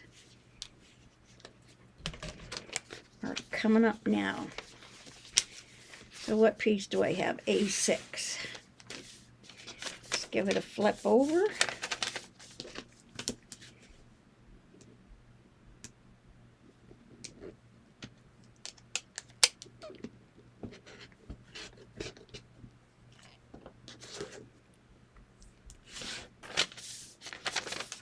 Okay, A6. Here's my A6.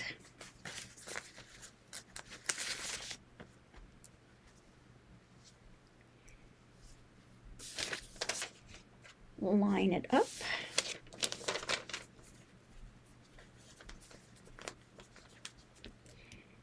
And we've got our rows just about done.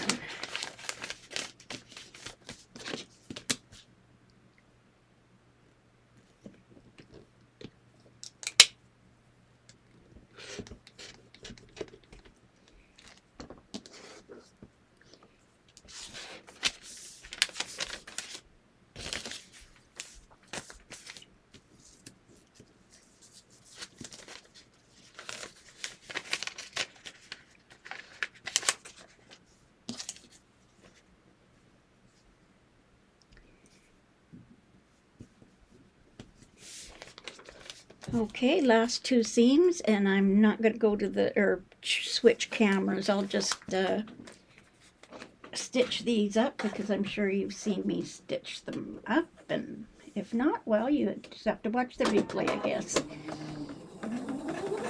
But I will be stitching when I go to sew my rows together.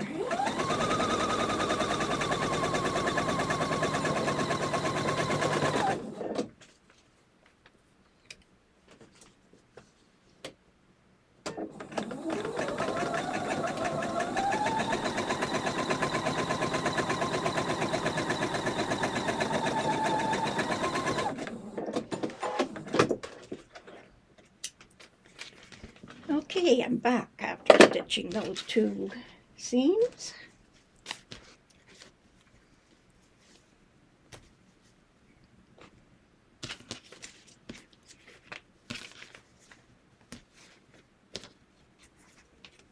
Okay, last bit of cutting, and then we're going to go on and trim our rows to size. And I think I can just move that off to the side.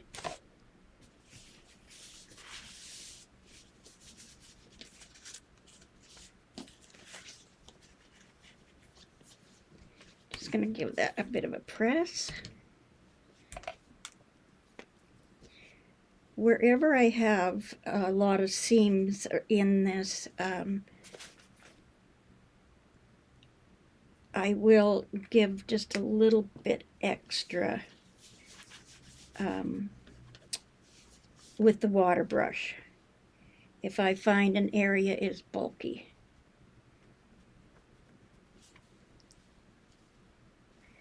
Now I either didn't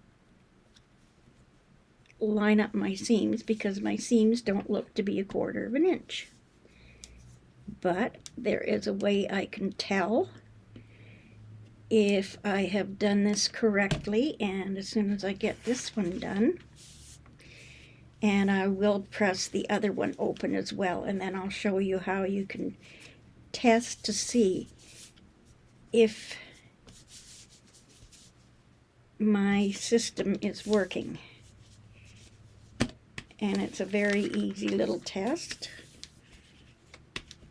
Now, if I didn't have fabric on the outer edge, I would have to seam wrap. Okay, I'll just do that other section.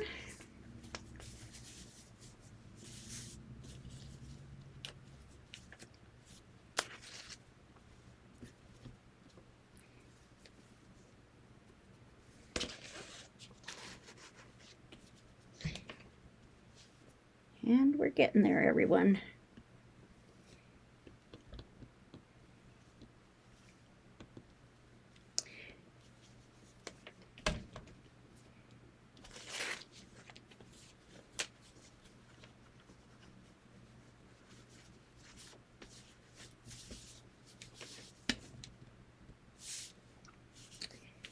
Okay. So now what I am going to do is I'm going to check at a couple of points. And where I want to check is at these first dotted lines where there's an intersection. So now I'm going to take a pin, and from the fabric side, if everything lines up properly, if I put a pin right in that center point and go straight down. When I look at the other side, it comes out exactly along that seam line. Now if I did that where my point should be, this is where my stitching line is. I'll just take a pin, poke it through, and again, it is exactly coming out at exactly that point. So I know that this is, the accuracy is amazing. And I have done nothing really special other than put it together with using freezer paper. Didn't get lost, didn't have to use jack. Okay, so now here are our pieces, and now we're going to do one trimming on them. So I'll take my first piece and the solid black line. I am going to line up my ruler. One or two edges will have two dotted lines and then a solid line. I want to be making sure that I'm trimming on just on the outside edge. Where I have two dotted lines, I'm going to line up that line with the 1/8 of an inch mark on my ruler. And that should give me exactly on the outside edge of that black line. So I'm cutting on the outer edge of that black line. Where there is only one line, I can line up my ruler. If I accidentally cut that little bit off of the black line, I can reuse the paper and everything. I just need to line up my ruler so that the 1/4 inch mark is running along that first line. And again, not all rulers are the same, so you'll have to test your ruler to see if it's coming up where it should be on the outside of that black line.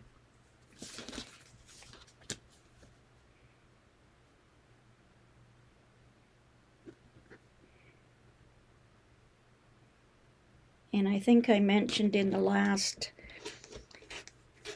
video I did live too, that I mentioned that acrylic rulers can distort. So you have to be looking at the ruler this way, not to the one side or the other, because the acrylic rulers can distort anything that's underneath.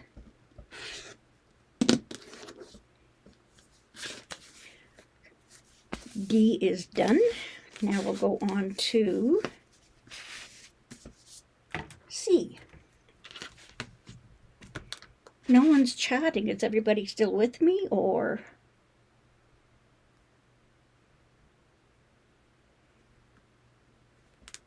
Okay.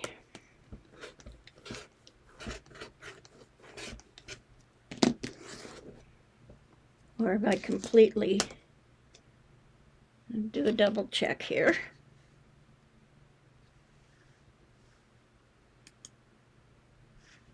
Okay, we might be a bit lagging, but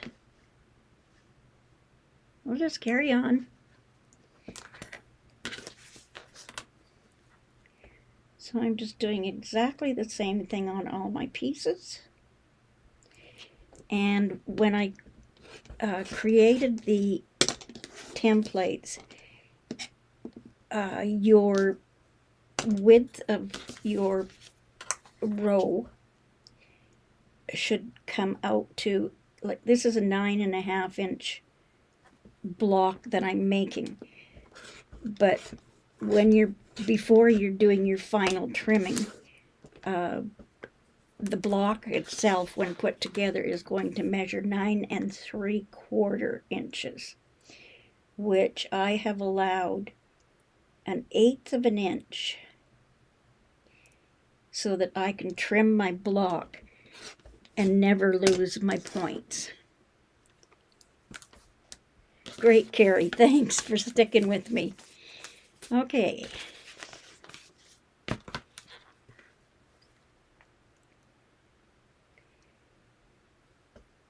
Alrighty.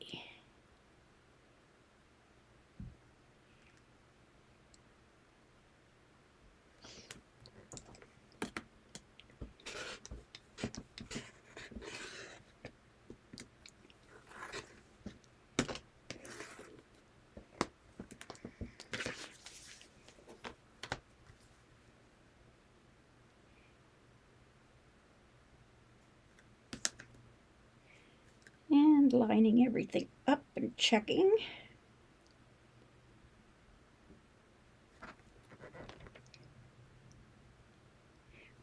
Oh, thanks, Deb. I know at least I got a few of you still hanging on. Sometimes it gets boring. You're just sitting and watching and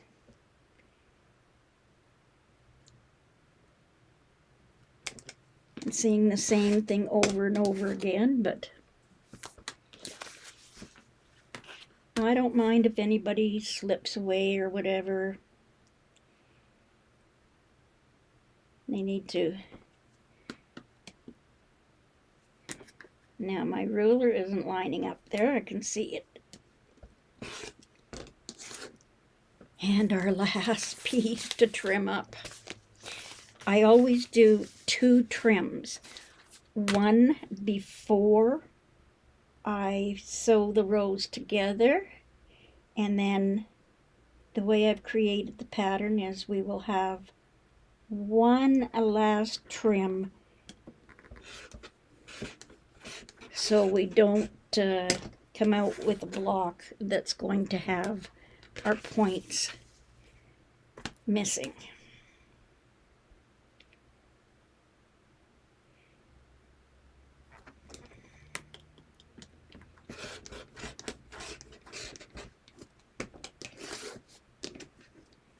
Okie dokie.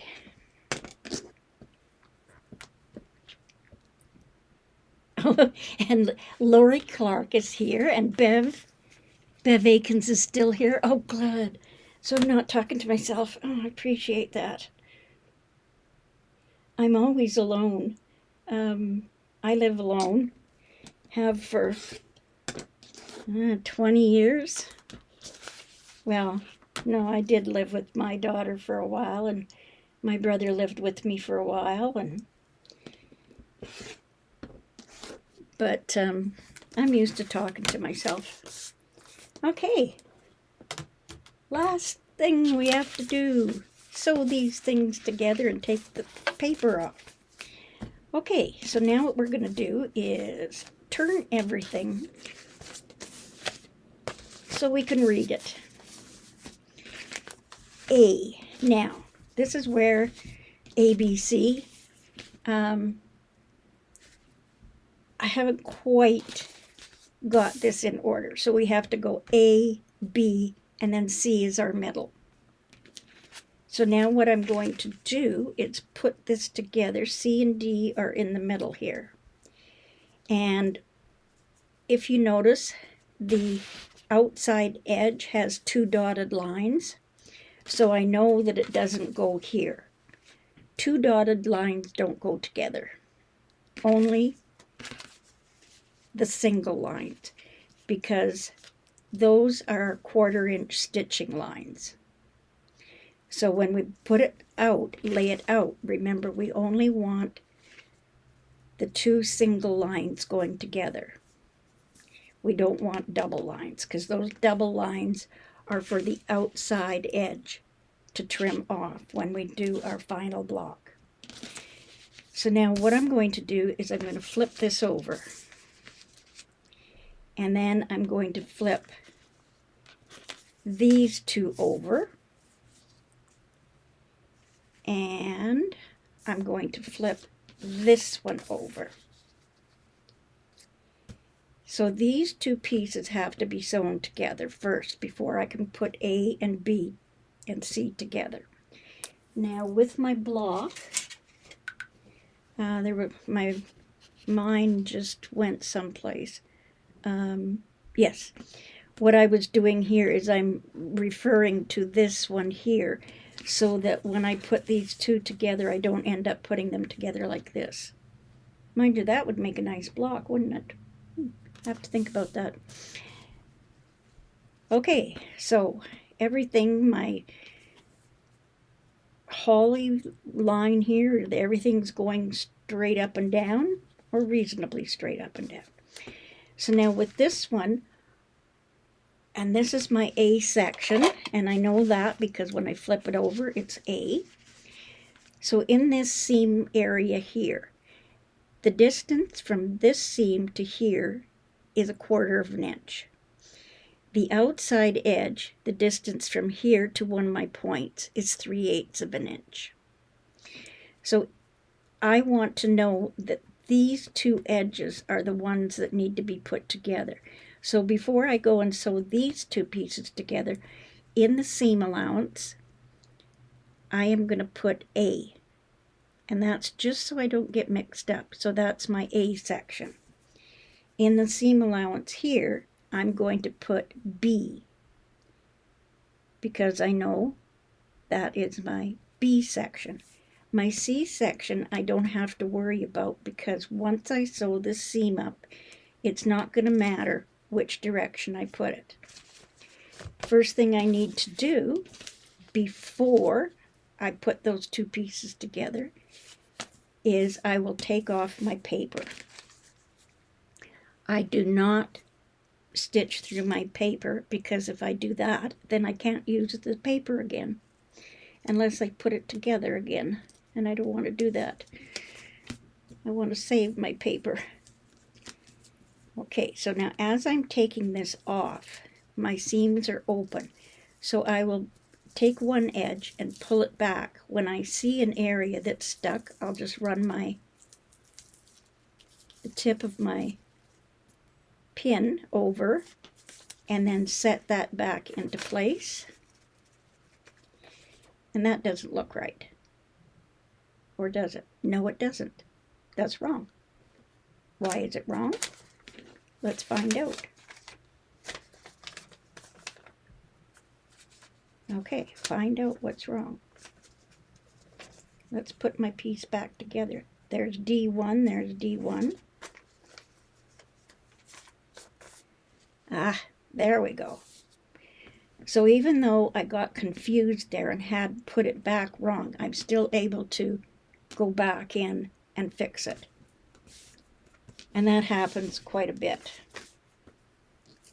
However, if it doesn't look right, I always double check, and I can usually figure it out pretty quickly why it doesn't go together right. So again, I'm just taking the paper off, and that still looks right.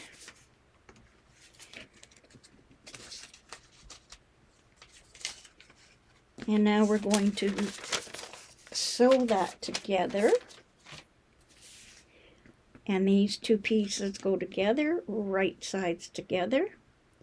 And here is something that I do all the time now. I had issues before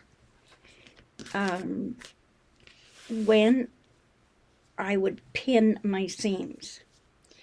I'd always end up that it was always sort of wonky, that I'd have one piece on one end sticking out. So that is where this wonderful product called Acorn Precision Piecing Products Seam Align Glue. And I have just put mine in a different little bottle because the cap on this one broke. And I've had this little bottle for 4 years, and I'm still using it.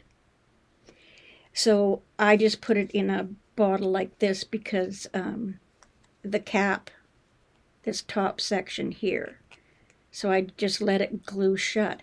But this does come out with water, and you do not need a whole lot of this glue. And when I say a drop, I wish I could zoom in and focus so you could see the little bit that I am using. And it is just a drop. And now, I don't know whether you, that's hard to see there, but it is, that drop is even bigger than what you need. And then I put it on, and then I just run the tip across. So at each end, if I'm doing blocks like this or sections like this, I will put a little bit on each end. And I put it at the seam line. So the seam allowance is 1/4 of an inch away. So I just eyeball it and put it at the 1/4 inch. So now with this end, I'm going to take it and line up my 2 edges, this outside edge and this edge, and just give it a press down. I'm not going to worry if I have extra in here. I shouldn't. But sometimes there's a little bit of a, that I may have stretched the fabric a little bit when I took it off of the paper. So now that's laying nice and flat. My edges are nice and flat. And I'm just going to give that a press with the iron. Those edges now, when I go to sew, will stay in position, and I won't have one end longer than the other and not having it line up exactly. The other thing it does is, even though it's washable and everything, that glue does give a little bit of stability to the fabric, so that when you start sewing, you can sew and start and do your sewing. And I will be back stitching at both ends here. So now I'm just going to take this to the sewing machine, and I will just stitch 1/4 of an inch down. And by the way, there is nothing wrong with taking your ruler, lining that 1/4 inch, and drawing a seam line. I will be doing that on some of these here, but there's nothing wrong with it. If you're worried about the quilt police, don't tell them you drew a line.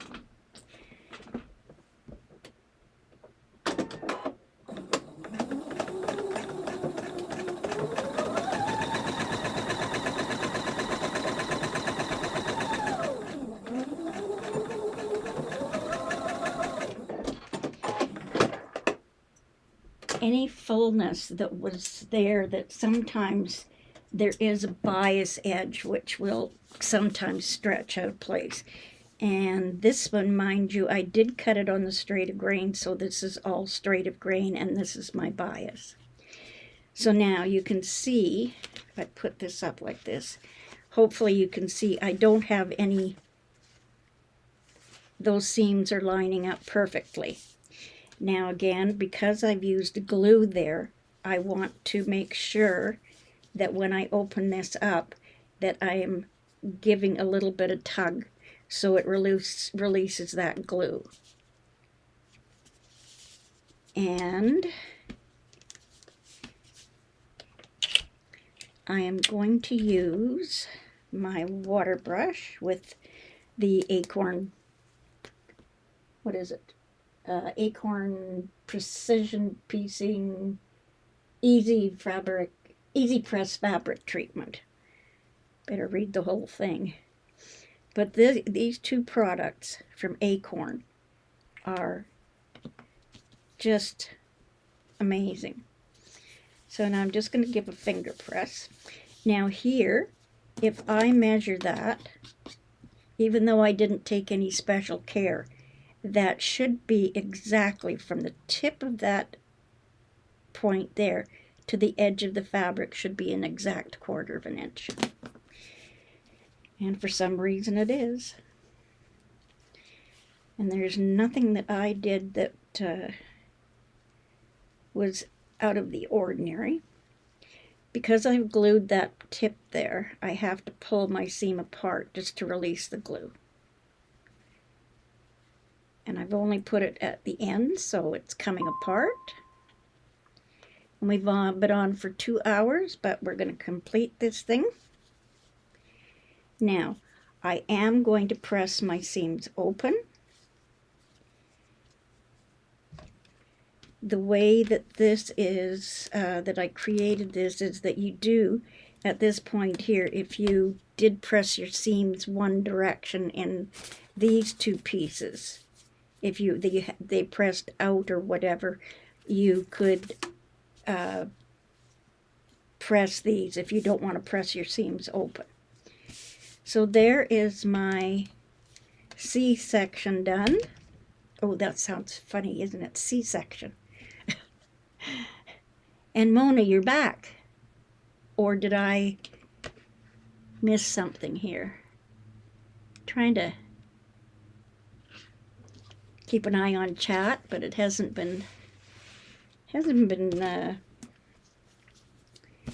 moving that fast. Now, with this particular section, the C section, C and D put together, it doesn't matter which way it goes, unless you've got a particular, oh, you are here listening. Oh, great. It doesn't really matter unless the directional fabric that you've used has a certain direction. So when you cut out your pieces for the sections, if it has this isn't the right piece, but if it has a certain direction, you'd want to make sure you turned it. But with this one, it's not necessary to have it, whatever. So there's our middle section. Now we're going to go on to our B. We'll just start with that one. And we'll remove our paper. I see where, I think it's Fat Quarter Shop now in their boxes are putting in, I think they put in one of their boxes water, they call them water pens, they're water brushes or whatever like that, but they're putting them in their, whatever it is, their soul sampler boxes or whatever like that, to when when you're doing regular paper piecing, like they have their papers that they use for doing half square triangles and flying geese and everything, and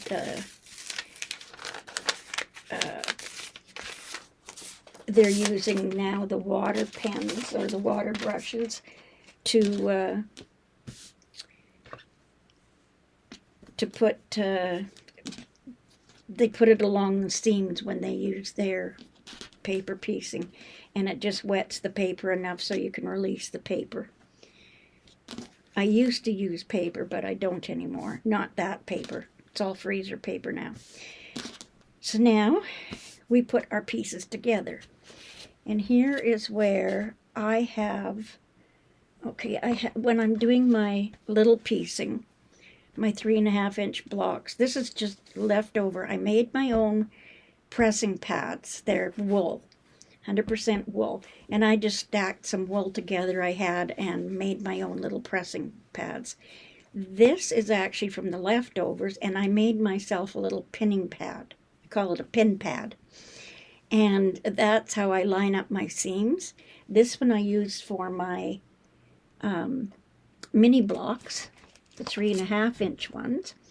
And then when I made my first one to fit my table, I was able to make 2 this size. And this is the size I use for my blocks, and it's just the right size.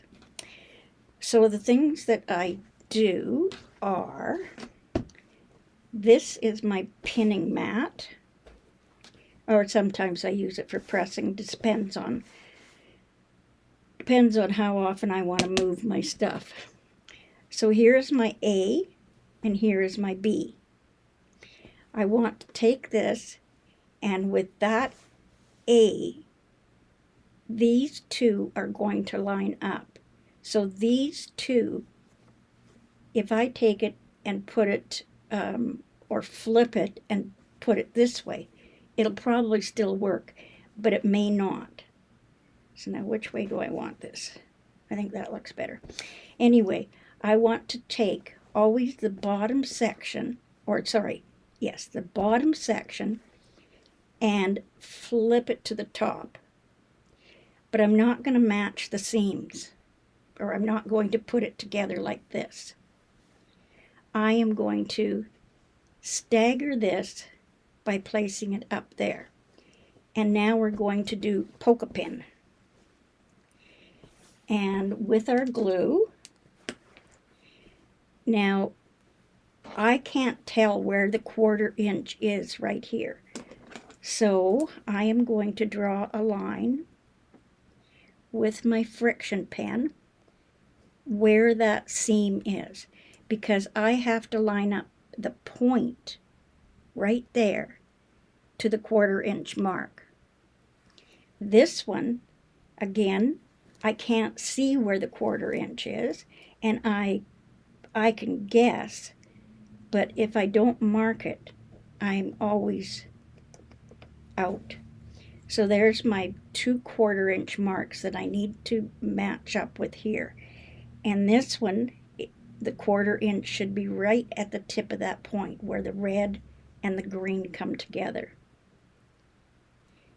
Okay, so now here is where we take our pins, and I use the little magic pins. I didn't buy them. They were in a in something that I ordered a box from the Yvette Renee, and she threw those in. So now what I'm going to do is I'm going to take my pin and I'm going to poke it in right where that 1/4 inch is. And then it's going straight up and down, but I'm going to take it, and from the right side I'm going to check and make sure that it's coming right at the seam line. If it doesn't come right at the seam line, I'm going to move it, even though it might be, oh, I don't know, a 64th or whatever like that. I'm going to move it, because that is where I found that if I didn't do that, okay, it's right exactly on there. That's why my seams weren't matching. And now here, where's my pins?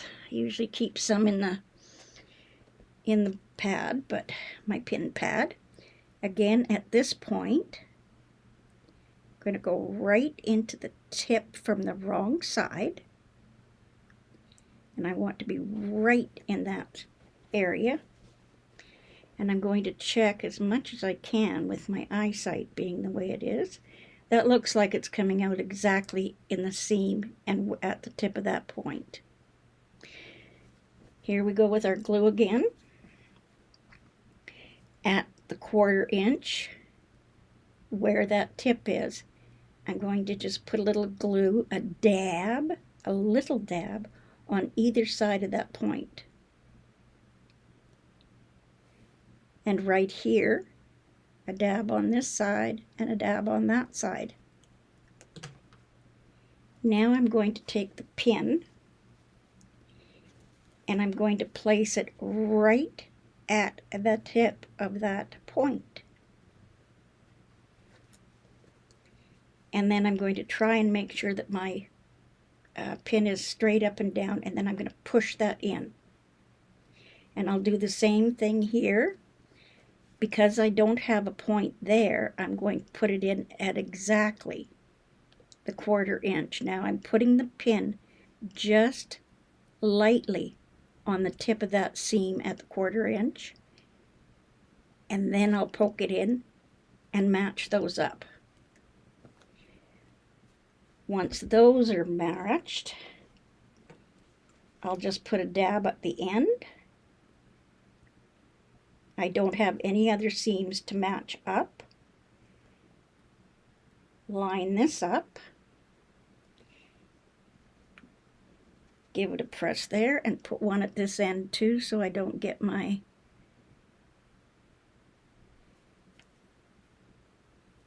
those ends that don't match. And now I'm just going to take and with my hands just press it down. Any fullness, if there is any, should just disappear. So if there was a little bit of a bubble, it should disappear. I'm holding my iron right up against the edge of that pin. And once I've set the glue on one side, I can lift it up and now just press it straight down, and that will secure that seam in place. And that's how I line up. On here, I'll just press it down. Give it a minute for that heat to set the glue. And the glue does not harm your sewing machine needle.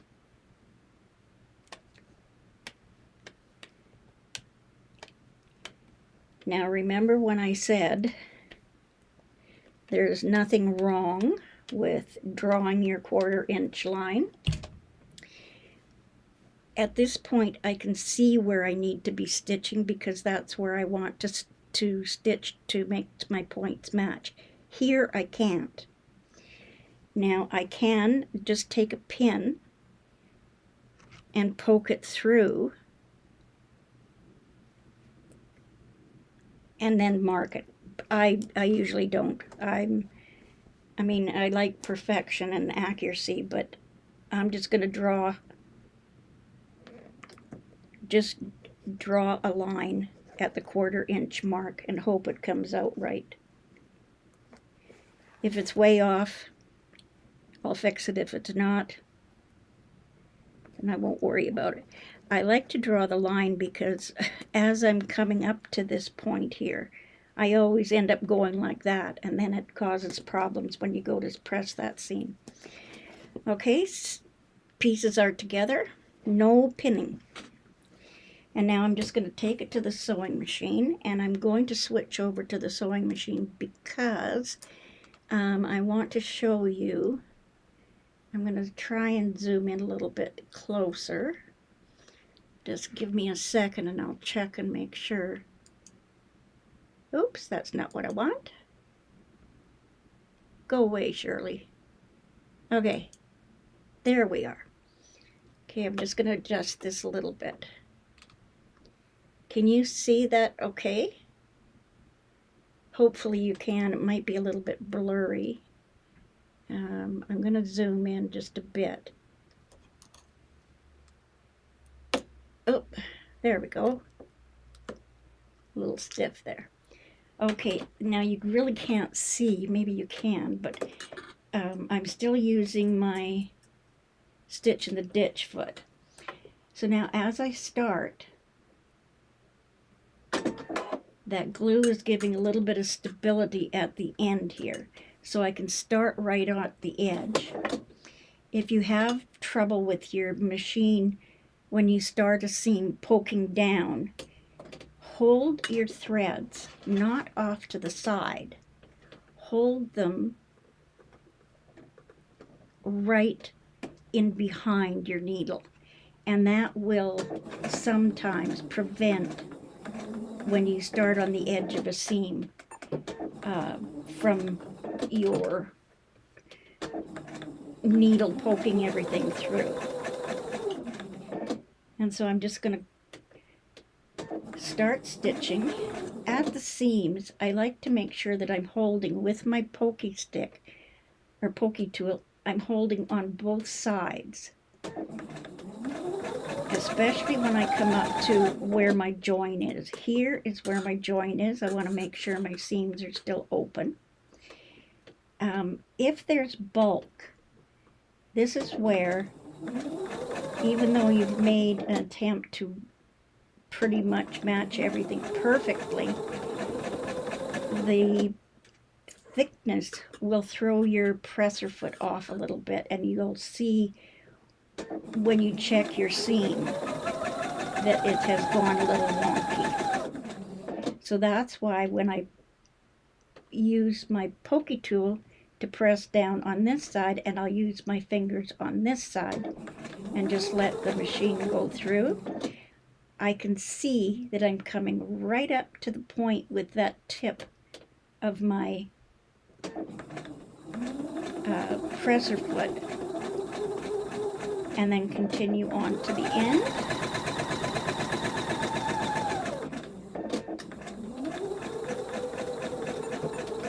And back stitch.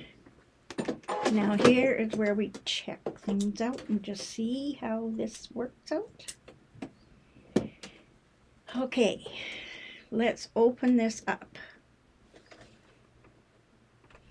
Because I've glued, I want to make sure that I release the glue before I do any pressing or anything.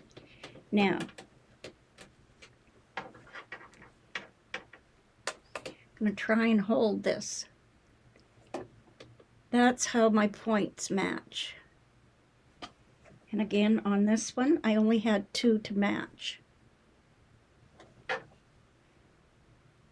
Now, whoops. I have done nothing extra special. Okay, let us switch back to the desk. Oops. Shirley, go away. We don't want to see you. We want to see the desk. Okay, there we are. I have to turn off my phone. So now there is my seams matched up. No effort at all. At least I didn't think so. And now again, I want to press my seams open. Remember, I've glued.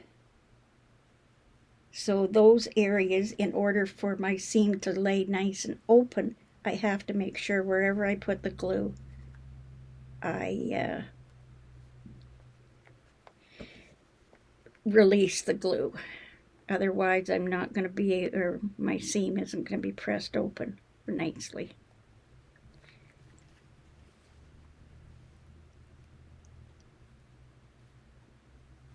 Mom and Pop! Oh my goodness sakes, Laura Lynn, when did you sneak in? Oh, I tell you, I am impressed.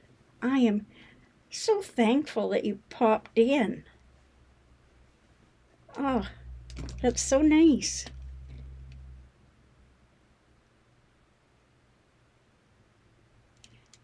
Nice to have seen some more Canadians in here. I think Laurie Clark is Canadian too, aren't you, Laurie? Or am I mistaken? Did I watch Laura Lynn when I always lurk. Hard to believe that when I'm doing a demonstration or something like that, I'm constantly talking, yet when I go to a live or whatever, I don't talk at all. Okay, so now I'm going to just give my seam a little bit of juice here.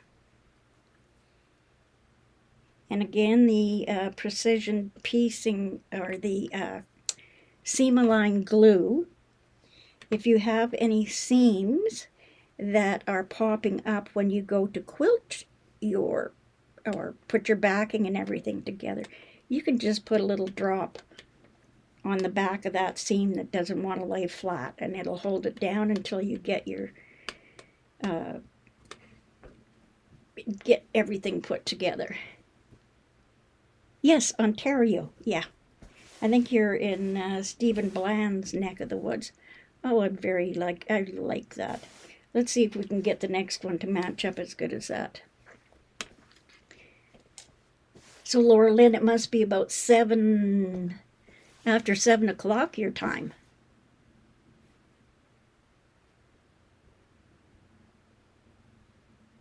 Oh, playing with Sophie? Oh, I'd love to be playing with a pet. Okay, now I have, sorry, but I'm looking at this and I'm thinking, oh, I have B section. I put A in the wrong place. No, I didn't. My A is up here. Let's turn this around. Okay, now we're going to do the same thing. Here's our B. Here's our middle section. and we want to flip it this way. Again, we're going to put in our little mark so we know exactly where our 1/4 inch is, so that this one comes out as nice as the other one. Here's my 1/4 inch there. I'll mark this one,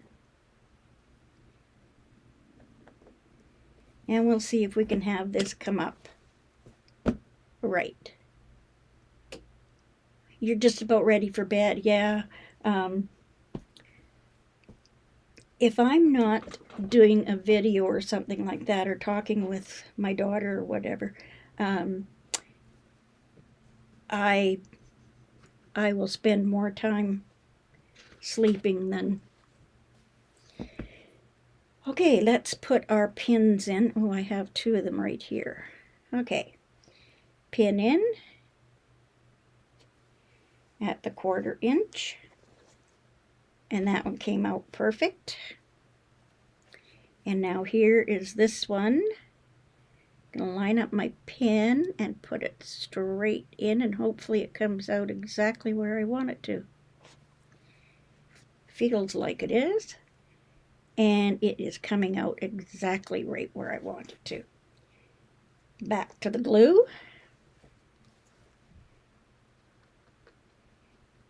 Just a drop.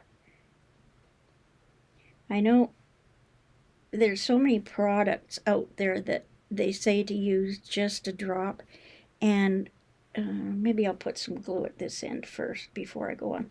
Anyway, they always say use just a drop, and we always seem to give a little more than what we should.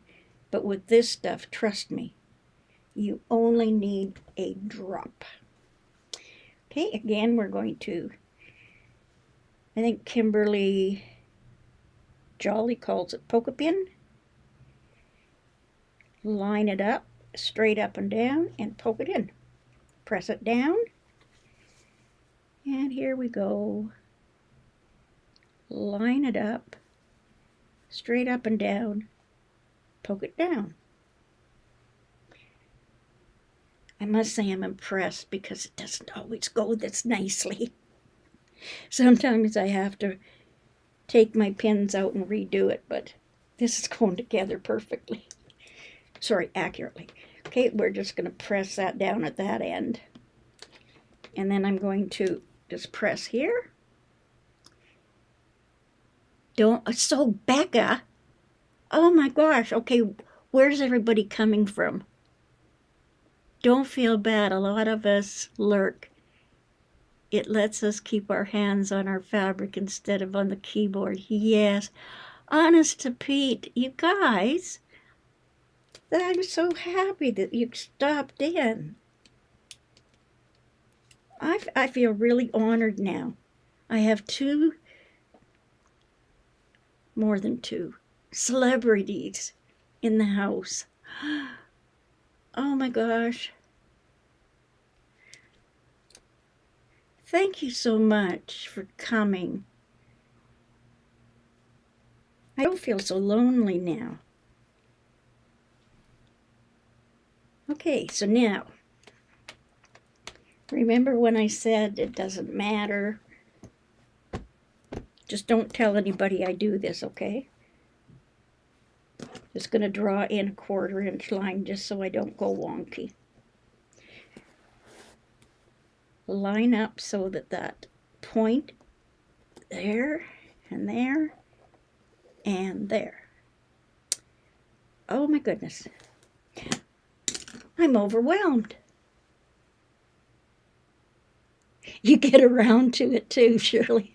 Oh, that is cool. I like that, Laurie. Thanks. Oh. Okay, so now I'm just going to stitch this up, and we'll do a quick stitch up, and I won't bother switching the camera. I'll just do that off, and just like I did before. And I am sewing quite fast, so if this doesn't line up, that's why, okay?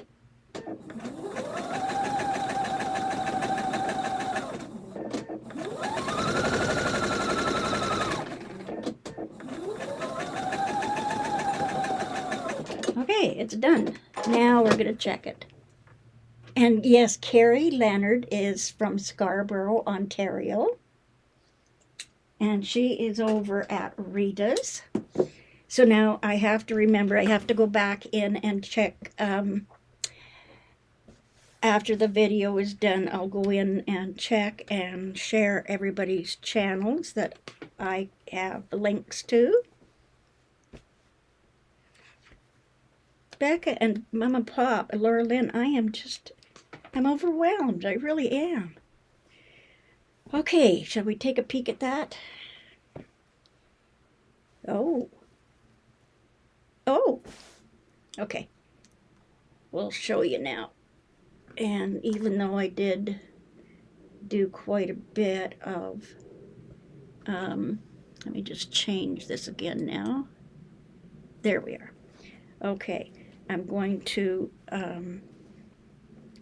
just release my seams there. So now this is the second, the one I just did. Oops. Oops. So that's how that matched up. And now over here, that's how that one matched up. And so you know I'm not cheating. There's the other one and the other one. I don't know, but this foundation paper piecing, doing this, is just amazing. Okay, I'm just going to switch back. There I am. Hi. I'm playing with cameras again here. At least, oh, jeepers, Shirley. Get it right this time. Okay. Alrighty. I'm in the corner. And now we are almost finished. I'm just going to make sure that I do open those seams and release the glue. And then we do our final, yeah, Lori Clark precision. Yeah, I call it accuracy. It's just, that's why I have decided that I am no longer following a pattern. Now, did you see me do any directions? Or I didn't have to follow any directions. I just did the ABC. I think I just might get my daughter to try it out and just see. And if I can just figure out, she's going to help me put the get the PDF files so that I can share them with you and you can try it out on your own. I mean, I don't think I've done anything special or anything that is really time consuming. I would sooner spend the time doing it this way than having to pick up patternsman. Poof, just words. Oh, it takes me time to, figure out the way I want to put the block together. And because it's a free block, I mean, it's just another way of constructing the block. Okay, our block is almost done. One last step to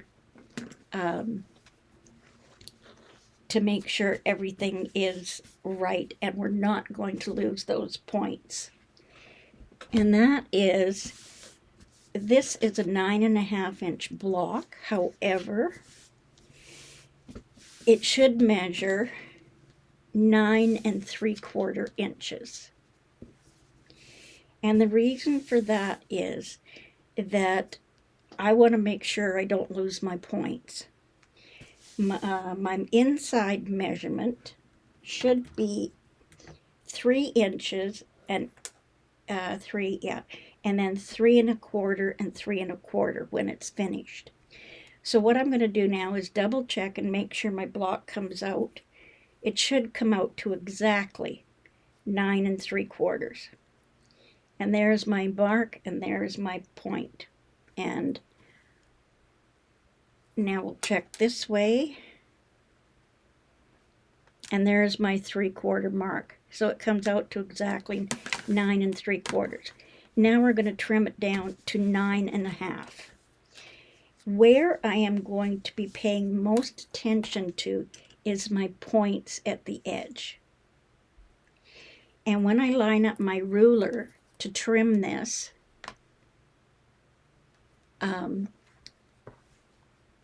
this center block, if I check it, it should measure exactly 3 inches. And it is exactly 3 inches. So I know that I should have 3 1/4 on this side. So now I'm going to push my ruler over, and I'm going to line up the 3 1/4 at that line. And it might be a little bit off. My center right here, I can see that the line is a little off that way. And that's because I don't have my ruler straight. Oh, heavens. Okay, there we go. Now that 3 1/4 inch mark lines up there. But I'm not going to cut it off yet. I am going to move my ruler over until the tip of that point is lining up on the 1/4 inch mark, if that makes sense. I don't care if it's not exactly 3 1/4. I just want to line up my ruler so that my points, that 1/4 inch seam line, is right at the tip of those points. And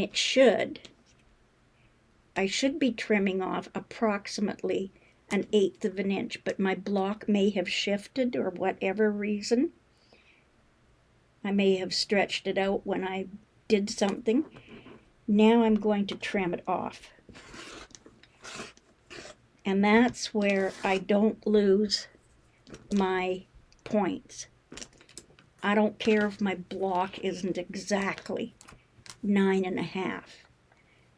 So now I'm going to line up the 3 1/4 along that seam line. But here is where I'm going to make sure that my ruler is, that 1/4 inch line is at the tip of those points. And that's where I'm going to trim off. And we're almost done. Thank you for everyone for keeping me company during this process.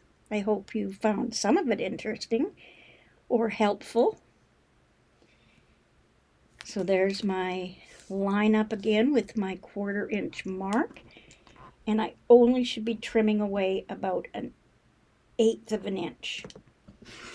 If I'm trimming any more than that, I've got my ruler lined up wrong.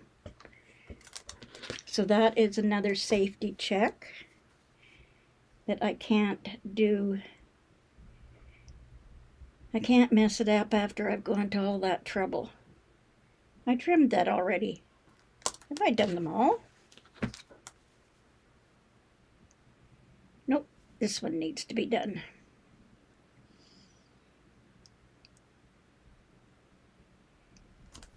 So like I said, I don't care if that lines up. I just want to not lose my points. And now we're going to see.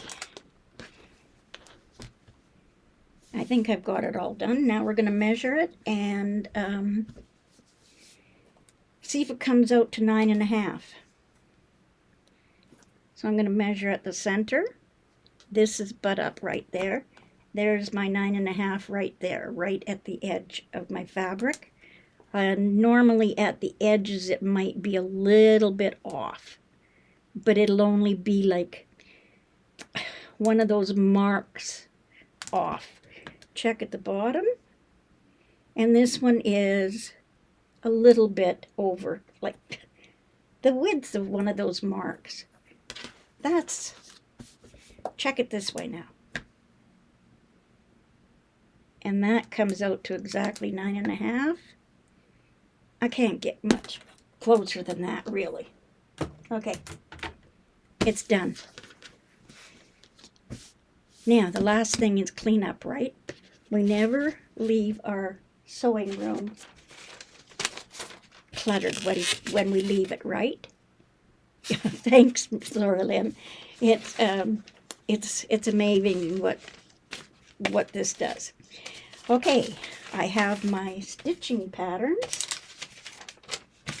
and they're all together, ready for the next time I want to use them. Now, hopefully, I'm going to move this off because I need to, I've only used 3 colors, so I should only need A, B, and C. So as I was taking my papers off, instead of taking them off according to the position on the template was, this one is my dark fabric A. So I'm going to put all my A's together, and they should be together unless I made a mistake. Now I'm going to put all my C's together. And those, oh, there's a dark, so that goes over there. Here is my C. Did I mix that up? Nope. C, C, C, and C. And these should all be B's. B, B, B, B, B, B, and B, and B. I'll tidy them all up, and they will go together in my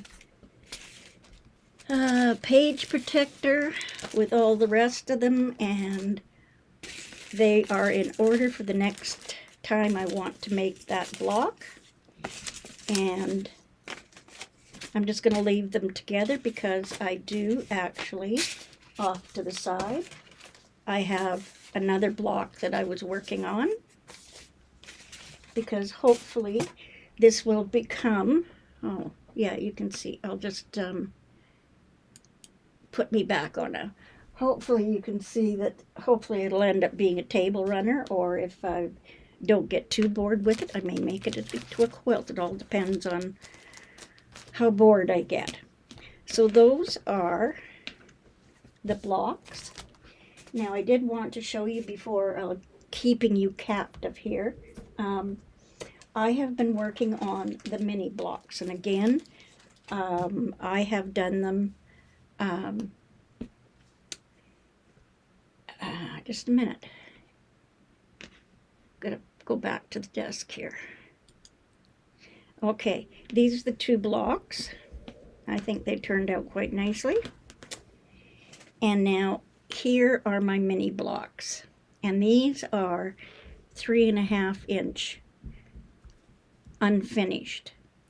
These 2 I made just the other day. This one is the Oh Susanna, and this one is the Mini Art Square block. It was just a name that I found that on the internet. It just came up as Mini Art Square, or it came up as Art Square, and then I resized it down to 3.5. Now, you always, when you make a block, you always are going to remember what that block is, right? Yep, I certainly remember these ones. I know that's a Jack-in-a-Box. So that's why I put a piece of freezer paper with, just on the bottom of my pages, there is a no-name block, 9.5 inches unfinished, page 1 of 5. And that's where I got that. When I was cutting out my pieces, I just took that to save so I would remember. Now this one is exactly the same as the block we did. You can see that the mini block, and that's where I got the inspiration to do this one. And why did I use the fabric? Because it's what I had. It was given to me. So now I have to figure out what all these blocks are named. Because as you know, we never forget, right? Yep. Yes, and it takes no more effort than than doing the bigger blocks. And they come together just as perfect or just as accurate. Nothing's perfect, right? Perfect is just, it's not achievable, I don't think. Okay, I hope you found this interesting. I'm sorry I kept you so long. Thanks for coming. Thank you, Mom and Pop, Gladys, Sobecca, Bev, Akins, Lori Clark, and anybody I missed. I really appreciate you coming, and hopefully I have shared some information. And it is 5:40 p.m. my time. I don't know when I will be on again. I have to make a doctor appointment. I guess you would probably like to see me, right? Hi, I'm here. So these 2 blocks will go up on my wall, and I will be back sometime in the future. I don't have a set time because I like to pop in and visit everybody and lurk in the background. I might say hi, and I don't mean to be rude if everybody else comments and says hello to me, but sometimes when I'm sewing and everything, I can't read chat, and